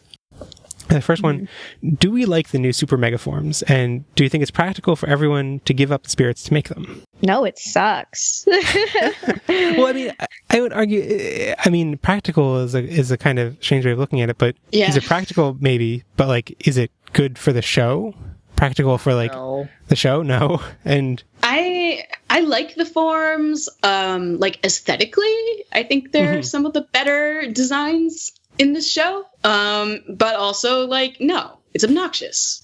Are they so much better that it's worth sacrificing everyone else to not appear? No. What would be cool is if everybody got one. But yeah. I mean, so to go into that, the second question was, if we had to pick, I'm afraid I should have I changed the pronouns to be like our discussion topics, but anyway. So if we had a choice to pick the other kids to receive the super mega form, who would they be and why? And Marcus said they would pick Zoe and Koichi. I don't think it's fair unless all of them get it. So I actually, I mean, I had never considered it before this question, but like, what I think would be so much cooler is, because I mean, the whole point of the unified spirits, whatever, is that like they, combine 5, I guess it's 10, because there are 20 spirits total, right? Yes. They're 10 in each Emperor Grammon and Magna Garurumon. What I think would be cool, still keep it so that like, okay, you need 10 spirits in order to form one of these guys, but like, they can be swapped around. So like, put 10 spirits into fire and you get Emperor Greymon. Put 10 spirits into darkness and you get some cool Koichi form. That would be cool. And then so like only 2 of them ever fighting at once, but they swap around based on the circumstances. And That would actually be really cool. yeah. That's what we wanted out of the Digimentals, and we never got it. Yeah, that's true. But this wouldn't even have to be like that. Like I can see how the Digimentals and the Digi-Eggs are like, it's kind of a like inevitable pit of, I forget how many combinations it opens up, but you have 6 kids and 8 Digimentals. That's 9. 48, 9? Oh yeah, 9. Count kindness. So 36 different combinations. Like I could see like, wait, I didn't do that right. 8. 54 combinations. Like once you introduce 54 combinations, like okay, we can't show all of them. That would be like, there's not like, I guess if you have like 2 per episode, you could fit them in, but so my I guess proposal for how to do the unified ones, it still would just be 1 per character. So that would have been right. Yeah. But fair enough. Yeah. Someone designed those for us. Do it. Yeah, do it. Oh, that'd be so do cool. it. Somebody who can draw, definitely not me. And the final question from Marcus was about the Royal Knights. So they said, okay. So this question. So Lucamon can call upon 2 of the Royal Knights to help in his aid. So why can't our heroes call upon other Royal Knights to help them? Well, that's what I asked, right? Like, where's the Gallantmon, man? Like, what? Because they don't know about it. They don't have a pre-existing connection to this world, really. Ash, rewrite the world. Yeah. Well, if I rewrote the world, we wouldn't have this problem in the first place. I think I would have just ended it at Cherubimon. We wouldn't have. I mean, okay. Even if the kids can't summon the Royal Knights, though, it doesn't make sense why. Well, like, seriously, where is Gallantmon? Like, what is he doing? Did he die? Like, it doesn't, like, why is he not trying? It does seem fresh, like, now, and I think, even just looking at the text of the episode, like, as soon as they're like, Lucamon summoned the Royal Knights, they were supposed to be good, but these guys are bad. Like, given that little bare bit of information they got, shouldn't they have asked, wait, sir, there are others? And they're good? Where are they? Can we find them? Can they help us? Like, those questions never come up. It's just like it's almost like in the canon of Digimon Frontier, these are treated as the only Royal Knights, which I guess is possible, but like, it'd be such a weird thing to call them like the Royal Knights when it's just two people. I mean, that's enough to have plural knights. I suppose.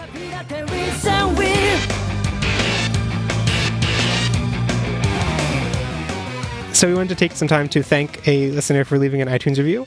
This one was from Doa Radwan in the USA. Ash, can you read the review? No. Title: A Digimon Podcast. Heart. I am very happy to find a podcast about my fave anime.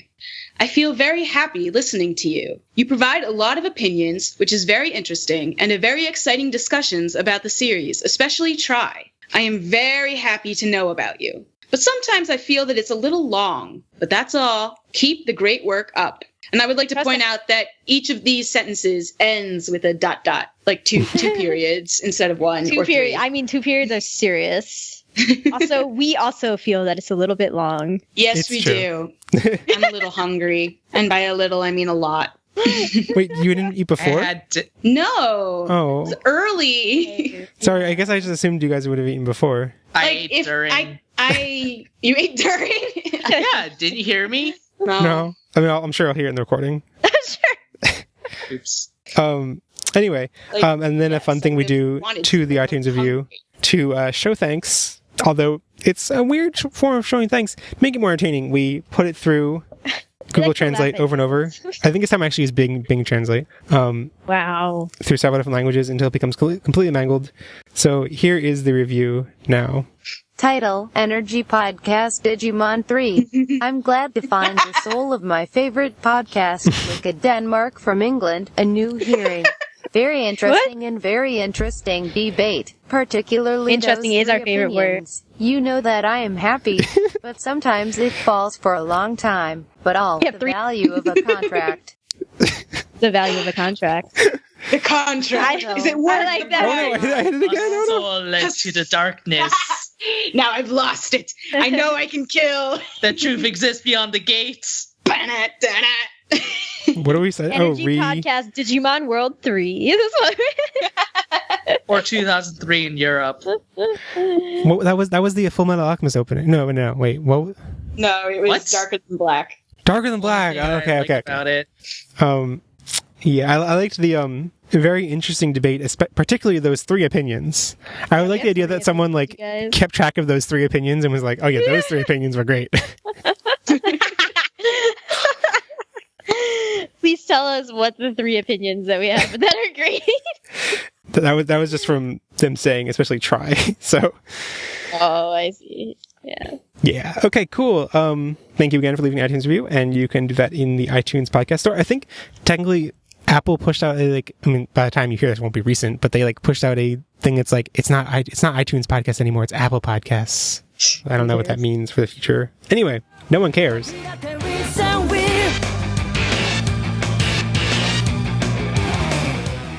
Shipping corner. Was there anything ship-worthy? No. They were girl on in a Mamamon. rocket ship. Oh. We should also at least... do we want to have the talk about how Crusadermon was an incest shipper? No, of we Koji and really Koichi? don't. Although I must say, this doesn't have anything to do with Crusadermon.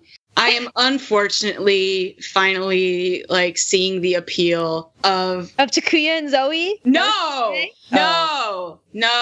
Junpei and Zoe. Oh. I only see them as friends, and they hang out in Shibuya. Are we talking And about Zoe's Takuya trying or to find JP? her a girl, him a girl. Who are we talking about, Takuya or JP? JP. Oh, yeah, because I'm pretty sure Takuya and Koji are boyfriends at this point. But you're supposed to, they had the conversation in the library, and Zoe's all like, oh, Yeah, and I didn't like it. My Didn't like headcanon it. was that was actually... My headcanon is that was actually Koji under... He got a magical cloak that turned him into looking like Zoe, so he could get closer to Takuya, because he couldn't admit how his overwhelming gayness made him feel. in his heart. Doesn't even need a cloak. Why do you see the appeal of JP and Zoe now? Yeah, Not you're on because of trial. this arc. This is Not because of Danganronpa. this arc. Guys, Truth bullet. Thank you. Danganronpa. It's not because of this arc, but it's because, well, I guess if only because this arc made me not like any of the other Zoe ships that are possible. Except for maybe Koichi and Zoe, nothing offensive happened there, but Wait, they talked? no. Exactly. Wait, what happened with Koji and Zoe, though? Nothing. But they didn't talk at Okay. all. I thought the jacket was still enough evidence to ride that ship. It's also that now I see a lot more of the Koji and Takuya stuff. But it's because they always actually appear to be on the same wavelength about things, and they actually work really well together as a team. And then he just and it's really just JP botching it when he does something stupid. Yeah, and that's But he's annoying. 12. Well, I that doesn't excuse it for me. I know. He has a chance to get better. And so does she. And I think the way their issues map onto each other works really well in a much more compelling way than Zoe and Takuya, at least. Stop trying to force that on a show. It doesn't. Ugh. Stop trying to make that ship happen. It's not gonna happen. Get the heck out of here. I think it's a cohesive. Wait, how many? Wait, so there's. Hold on, I'm doing some math. Great. It's a rectangle. So Zoe likes Takuya. So these are all unreciprocated. Zoe likes Takuya. Okay. Yes. Wait, no. For some reason. Sorry, I'm not doing this right. JP likes Zoe. Zoe likes Takuya. Takuya likes Koji. Koji likes JP. It all wraps back together. Where's Tommy in this? Tommy's not too allowed young. yet. Tommy is only slightly younger than the rest of them. I hope y'all know. Yeah, that's the weird aspect of Tommy, things. It's okay. 8, they're 11. It's okay to ship anybody who's over 10. Okay. Don't you know? So no one ships Koji and Gotsumon? Oh God. That's one of the more compelling things that happened, not shipping wise, but just Oh, everything shipping wise, actually. as platonic relationships in this show go. So what about Dynasmon and Crusadermon? Oh yeah, I ship it. The Jesse and James of Frontier. Yeah. The Arukanimon and Mummymon, except they're not funny. Did we ship Arukanimon and Mummymon? I can't remember. Oh. No, I don't think we did. One-sided. Oh yeah, it was pretty one-sided. It was definitely one-sided.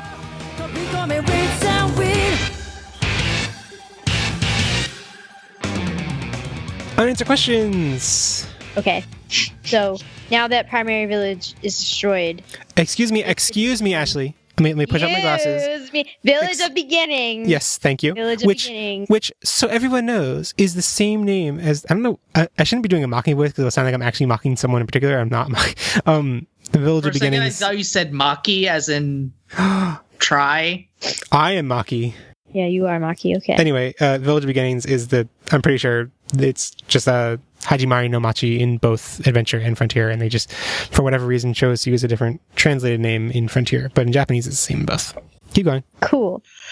So now that it's destroyed, does that mean that any Digimon that dies, like those Digimon, can never come back? Wait, that seems super relevant. Why was not mentioned?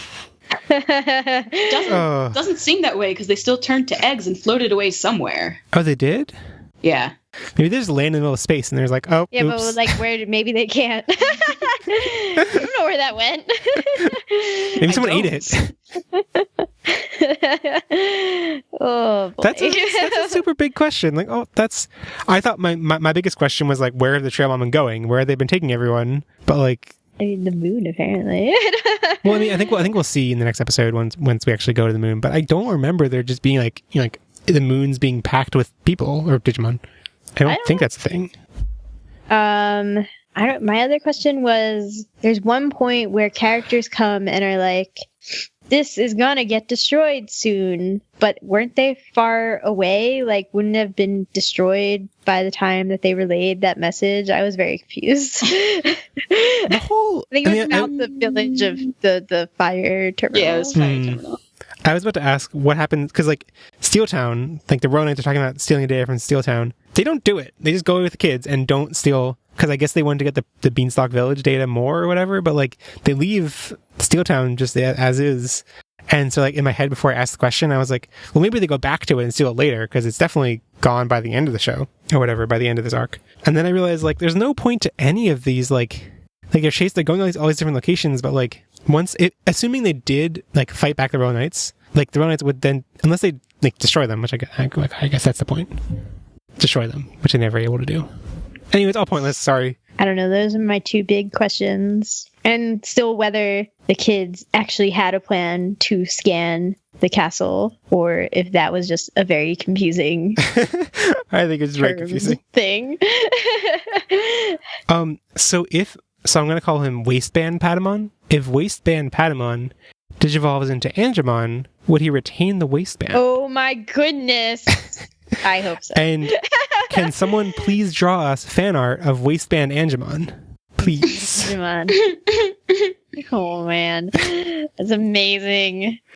Also, I mean, this is a recurring thing, but like the distribution of Trailmon makes no sense. Like, I think it was like finally clarified for good here that there is not just one of each type. That even though they refer to them as if the type is a name, they are not unique. There are multiple of each type, because the ones they encounter in Beanstalk Village and Primary Village or Village of Beginnings are different, but the same types of the Trailmon. Yeah.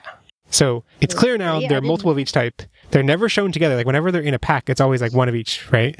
Pretty sure. Mm-hmm. Yeah. So it's like Digimon is always so confusing garbage whenever it comes to the distinction between species and individual. Like, it's just like, is in Digimon's blood, I guess, that as soon as you describe a Digimon, you need to make it ambiguous whether you're referring to that one or all of them like it. So let's just accept it and move on. I actually didn't pick up that they were different Trailmon, but I guess that makes sense. Well, actually, I guess the main confirmation is that the one they take to the Village of Beginnings has a plate on it that says this is the blank express. Oh, right. So, like, that makes it pretty clear. And also, I mean, I don't know if you guys noticed, but, like, they didn't change the Japanese text on that. They left it, I mean, it's still, like, in English letters, but it says, like, it says Beanstalk Express. Well, I mean, it says, like, Beanstalk in Japanese. Anyway. Yeah. So I have a picture to accompany this. Well, let me get back into the Slack. And I'm kind of, like, disturbed I never noticed this before. So I'm going to post the image and wait a couple seconds for it to load. Have Elecmon always pooped lightning? No. That's It what came I from was their like, tails. yes!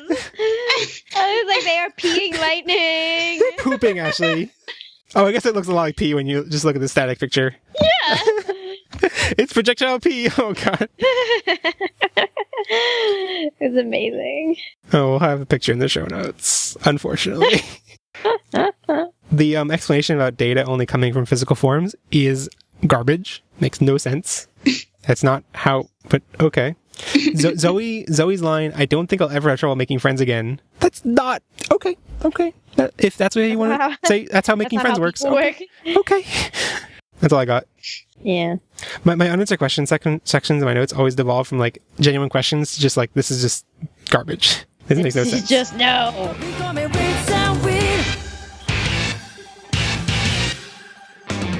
Ridiculous dialogue draft, baby. We'll each go around and pick our funniest something most interesting, most touching line from the episodes. We're doing one because we've been recording for too long, and also Frontier isn't worth it. Frontier's not worth it. You hear me? Are you talking to Frontier? I'm talking to everybody, all the people who have ears.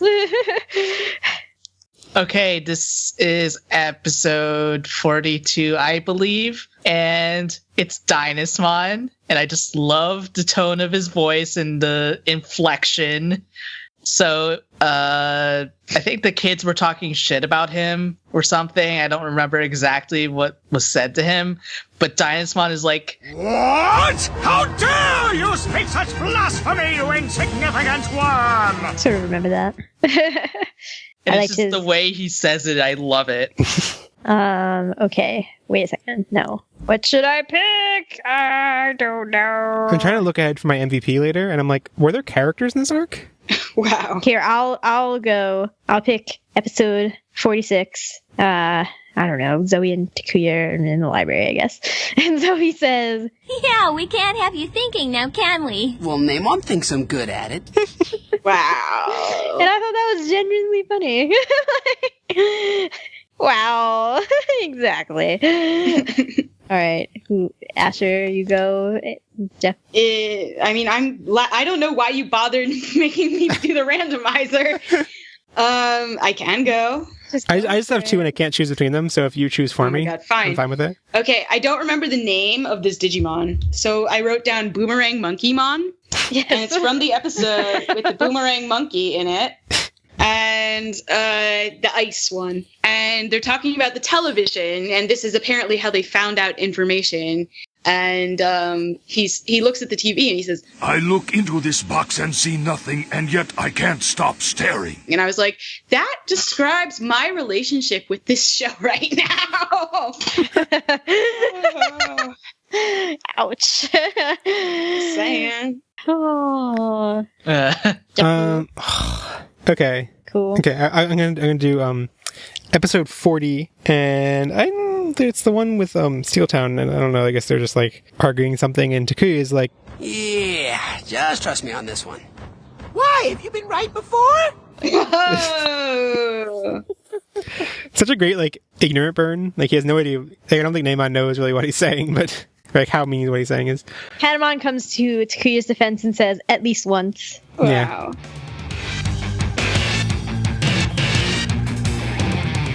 Terminal judgment. Seriously, were there characters? Okay, Tommy. no. You know why this arc is bad? Because definitely not Rika is not the narrator anymore. Oh wait, why isn't she? I noticed that. Where'd she go? I don't know. Rika was like, I am so out of this garbage, Wait, you guys. did Like, the last bye. one? I definitely remember the last line of the last episode was a narrator, and it was Pokemon. Were they all Pokemon? was the narrator for like the last 3 or 4. Yeah. You think Pokemon kicked her out? Pokemon. Yeah. I think the voice actress was probably just like, bye. I have cooler things to do. Did anyone have any thoughts about Super Starmon being Elvis, but also, I mean, I don't have much attachment to Elvis, the actual person, so I'm just like, you're Edamon. Why are you being Edamon? Right? Yeah. He was less creepy Edamon. Well, it's just weird to be like, when I hear the Elvis voice and Digimon, I'm just like, Edamon. To see it just be like, he's literally just a superstar. And that's like, I'm like, okay, this I find it much more natural when Elvis is a creepy dude in a monkey suit. Like, Obviously, that's way more natural. also, the predicament to destroy Nefertimon, I thought was surprisingly complex. Because I guess I addressed it before, that it's like, if they had done that, if they had destroyed her, then they would have protected the one land, but then they still wouldn't have defeated Lucimon, so whatever.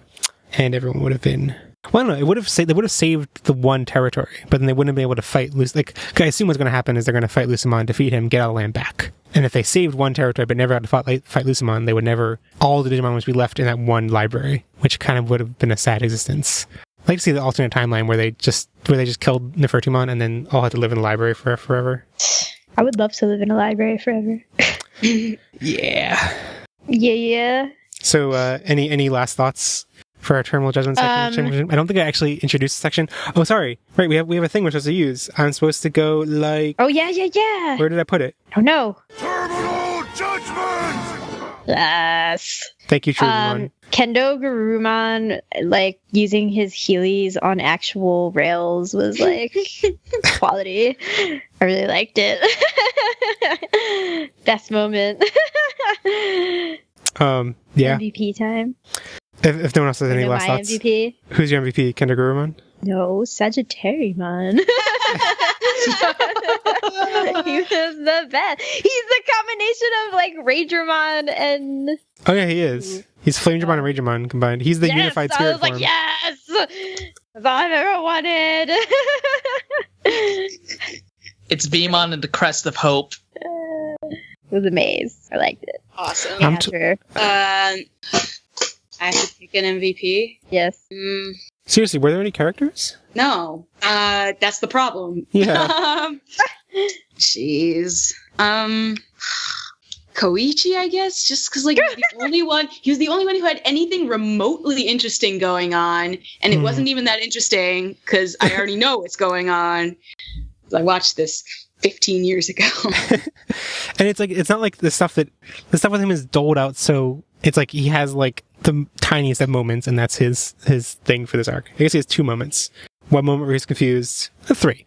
2 moments where he's confused, and one more moment where he like is told what's going on a little bit. Okay, 4. And then another moment where he's like, meh, what's going on? Why I'm reflecting at that moment. But that's all he has, and it's Cool. I'm tempted to make the same choice.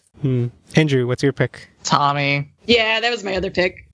When you don't know what to say, you just pick Tommy. The only one who is reasonable. And you got like, 2 you know episodes what? in a row this time.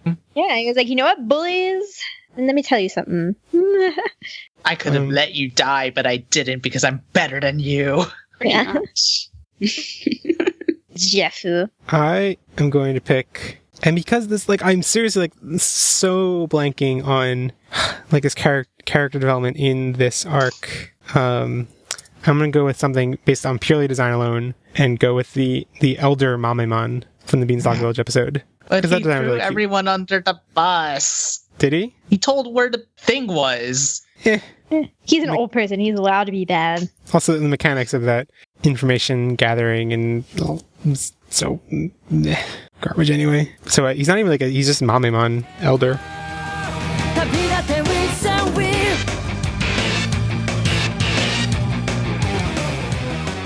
I wish I had a clip of Shrubimon saying recommendation articulation. That would be We could always track down recommendation articulation. So we decided always that track him down. the good time was 1 minute, right? Yes. The good time. 30 seconds was too short. Okay. I'll start off to get the bar rolling. Okay, I'm going to recommend... Wait, sorry. Welcome to Recommendation Articulation, our segment where we plug things we want to hug. I'll recommend a show on Netflix called Terrace House, which is a Japanese reality show. If you watch it on Netflix, it has English subtitles. And it is, like... I don't really watch much reality television, so from what I hear compared to most reality television, it's much chiller, much calmer.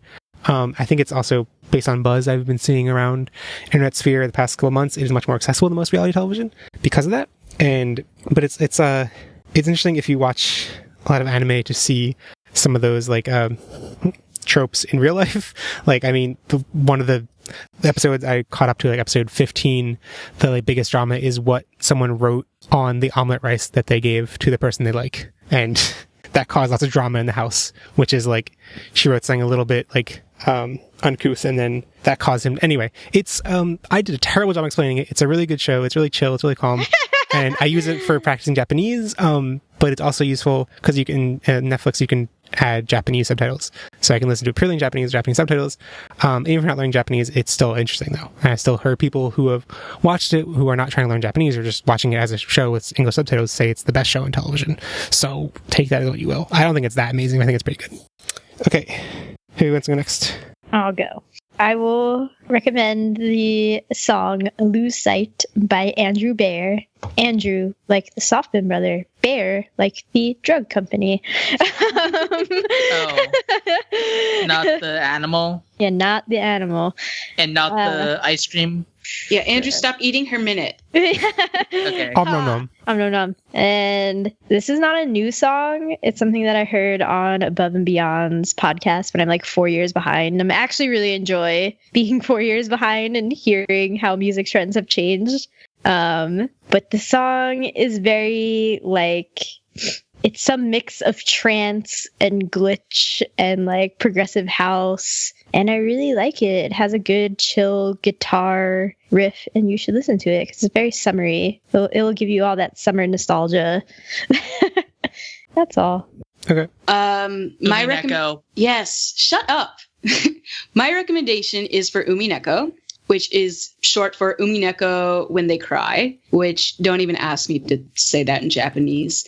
It is a visual, well, it's a sound novel, which is you couldn't tell me what the difference between a sound novel and a visual novel is, but it is a fantastic mystery. It's a little gory, so be careful. You can get it on Steam, but you can get the first 4 episodes on Steam. But a Let's Play of the first 4 episodes is also up on the Let's Play archive. It's about this family, rich family. They go to an island. They squabble about a massive inheritance, and a witch comes and starts killing them all. And the point of the game is to solve the mystery, and it's fantastic. It is really fantastic. Cool. Andrew. Yay. I'm gonna recommend Aka, because why not? Aka 13 Territory Inspection Department is on Crunchyroll. It's about a fictional country with 13 different territories, or 12, I forget. There's a plot, but I mostly remember the food. It is very food-based, and it is beautiful. And then there's some plot involving, like, royalty and stuff, but who cares about that?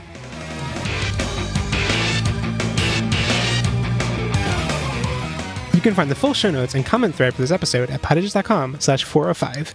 Jump in the comments to let us know what you thought about this episode, like what you think about Crusadermon's gender and the frontier and whatever else Jeff talked about. That jerk. But you can also go to the episode page to vote on your favorite ridiculous dialogue draft pick and to rate how much you like this arc. You can also let us know your thoughts via social media, email, or with the Will thread, the Digimon subreddit there for this episode, or by having so many flowers on hand that Saban is forced to redub you into a different gender. That's not a good thing. Or by destroying the land so much that you revive Lucimon and then you have Lucimon send us a message. Yeah. If you want to be featured on the next feedback episode, you can also answer our voicemail question. Who is your favorite Trailmon? You can either call 913-CALUMON if you're in the US, or email an audio recording of 90 seconds or less to podigious@gmail.com. Our Agunimon artwork this season is by Jubia Majo on DeviantArt. Podigious is made possible with your support on Patreon, including our champion Patramon, Diabjomon, at Tokujo on Twitter, Joe Keto, Kaiudamon, Kaiserwashi, Michael Penne, and Red from fellow Digimon podcast, Breakfast with Digimon. Our ultimate Patramon, Alvaro Crimson Mode, David Graumon, and our mega Patramon, Marcus, who submitted the topic this week, and Sam Kruagamon, also on the Moncast. He would like you to check out his partner's Tumblr, purple-pixel.tumblr.com. I can read words, and you can find cute drawings from Animal Crossing there. If you want to support the show, check out our Patreon. For $1 a month, you can join our private group chat on Slack. You can also get cool stuff like commentary tracks and behind-the-scene notes for $3 a month, a new sticker and button every month for $10, ability to choose episode topics for $15, and a monthly Skype hangout with Jeff and Ashley for $25 a month. You can find Podigious on Twitter, Tumblr, or Facebook to keep up with the Digimons, hear about upcoming episodes and recordings, and get funny Digimon images and GIFs. You can find me on Tumblr at Asher Dashery. Ashley's on Twitter at AshMcD00. Andrew's on Twitter at Drew Softman. and Jeff's on Twitter at Definitely Jeff. Don't share the podcast with your friends who are not willing to sacrifice themselves to save the world. No, don't share the friends. Don't share the friends. All right. Don't share the friends. Don't share the Don't podcast. share your friends. Don't share your friends with the podcast. Don't share the podcast with friends who wouldn't sacrifice themselves to save a library. Ooh. Yeah, libraries are forever. Yeah. And do share the podcast with your friends who will lend you their library card, and you can be library card buddies. And join us next time as we cover the final Arc of Frontier, the final Lucemon Frontier. Final frontier. Bye. Bye. And remember, never stop digivolving.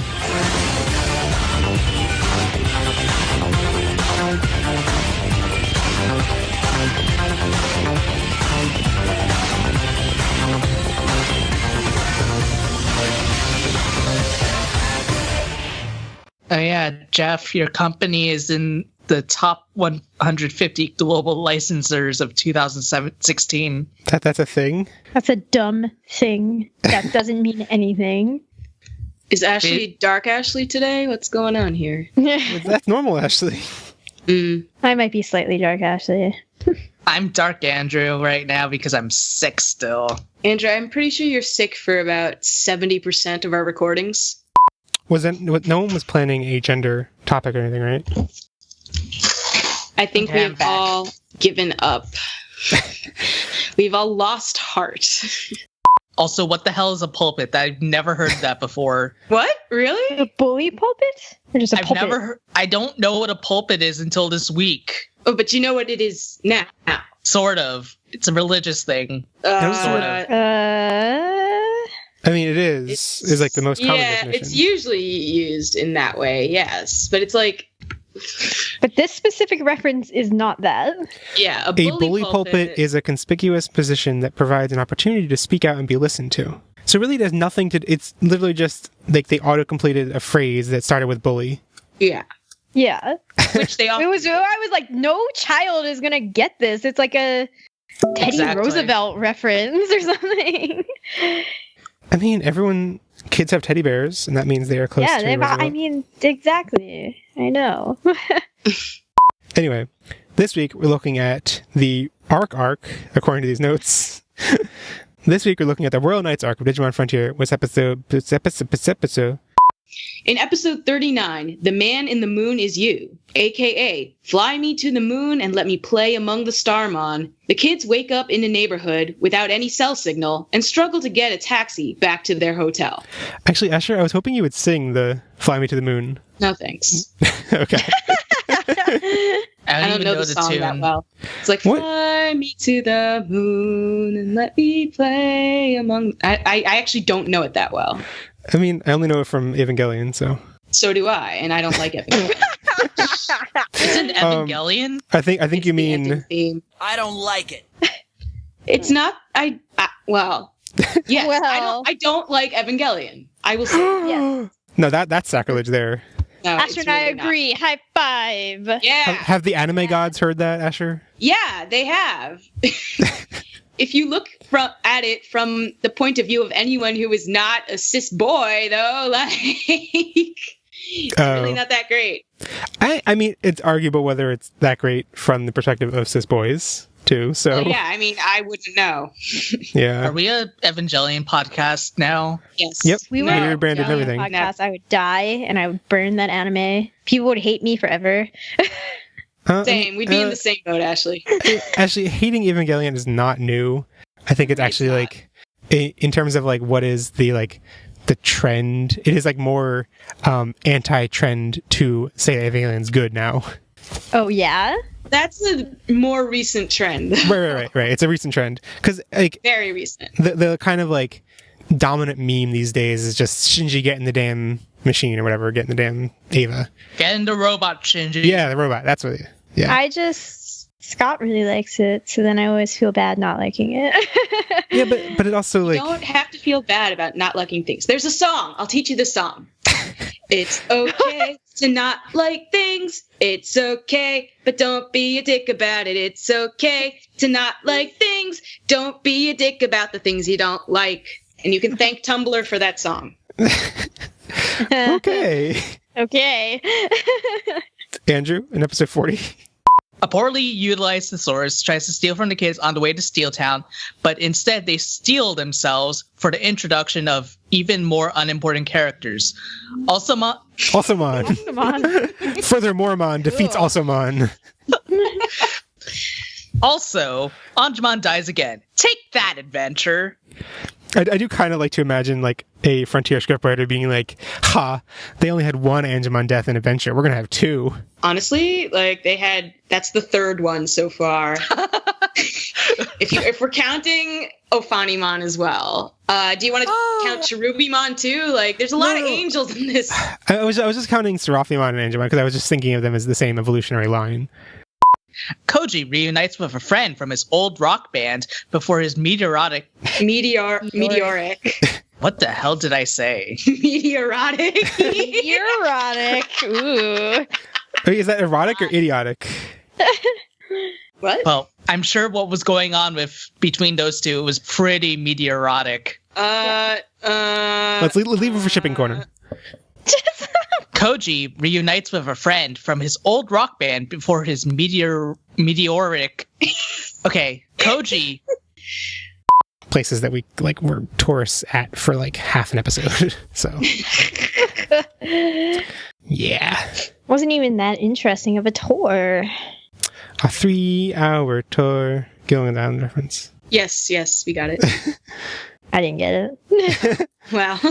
Ashley didn't get off this podcast, Ashley. Ashley didn't have Nick at Night, so. I mean, I never watched it, but Softmans know a lot of theme tunes to shows we've never watched. Yeah, that's also partly your school's fault. That one was not. That one was Dad's fault. I know, but the Mr. Ed theme and maybe Bewitched. Yes. Okay, Ashley, definitely Bewitched. I'm out. You out? I up? Okay, let me stretch. Yeah. Oh, cool. Stretchy. Okay, well, that was 5 minutes, so let's do Transgarbled iTunes review. So we wanted to thank someone. Bleh, I'm so bad at this. I'm so bad at the sincere thanks. I have a sincere thanks in my heart. You have no sense. And then when I say it, it just sounds so insincere, and so it's just the tone of your voice. It's my voice. I should fix my voice. Yeah, you should. You can't fix your voice. It's who you are, Jeff. Share the... Okay, what were you gonna say? The Nefertimon thing. Share the podcast with your friends who ask you to murder them so that you can save the world. Don't share the podcast with your friends who are not willing to sacrifice themselves to save the world. No, don't share the friends. Don't share the friends. All right. Don't share the friends. Don't share your friends. Don't share your friends with the podcast. Don't share the podcast with friends who wouldn't sacrifice themselves to save a library. Ooh. Yeah, libraries are forever. Yeah. And do share the podcast with your friends who will lend you their library card, and you can be library card buddies. Is that legal? I was about to say the same thing. until the library cops come find you and arrest you into library jail. My library number and log in with somebody in Japan because I wanted him to have access to books, which is probably not legal. Didn't you tell me to get my own library card? Yeah, get your own library card. It's easy for you to get a library card. I actually use library facilities more regularly than you do. I just don't have a library card. Is that better or worse? How? What? I mean, my calligraphy classes are in a library. I think it's worse. I think that means you're just leeching off the library. So did we get it? I think we got it. I think we can use that. There's something in there that's usable.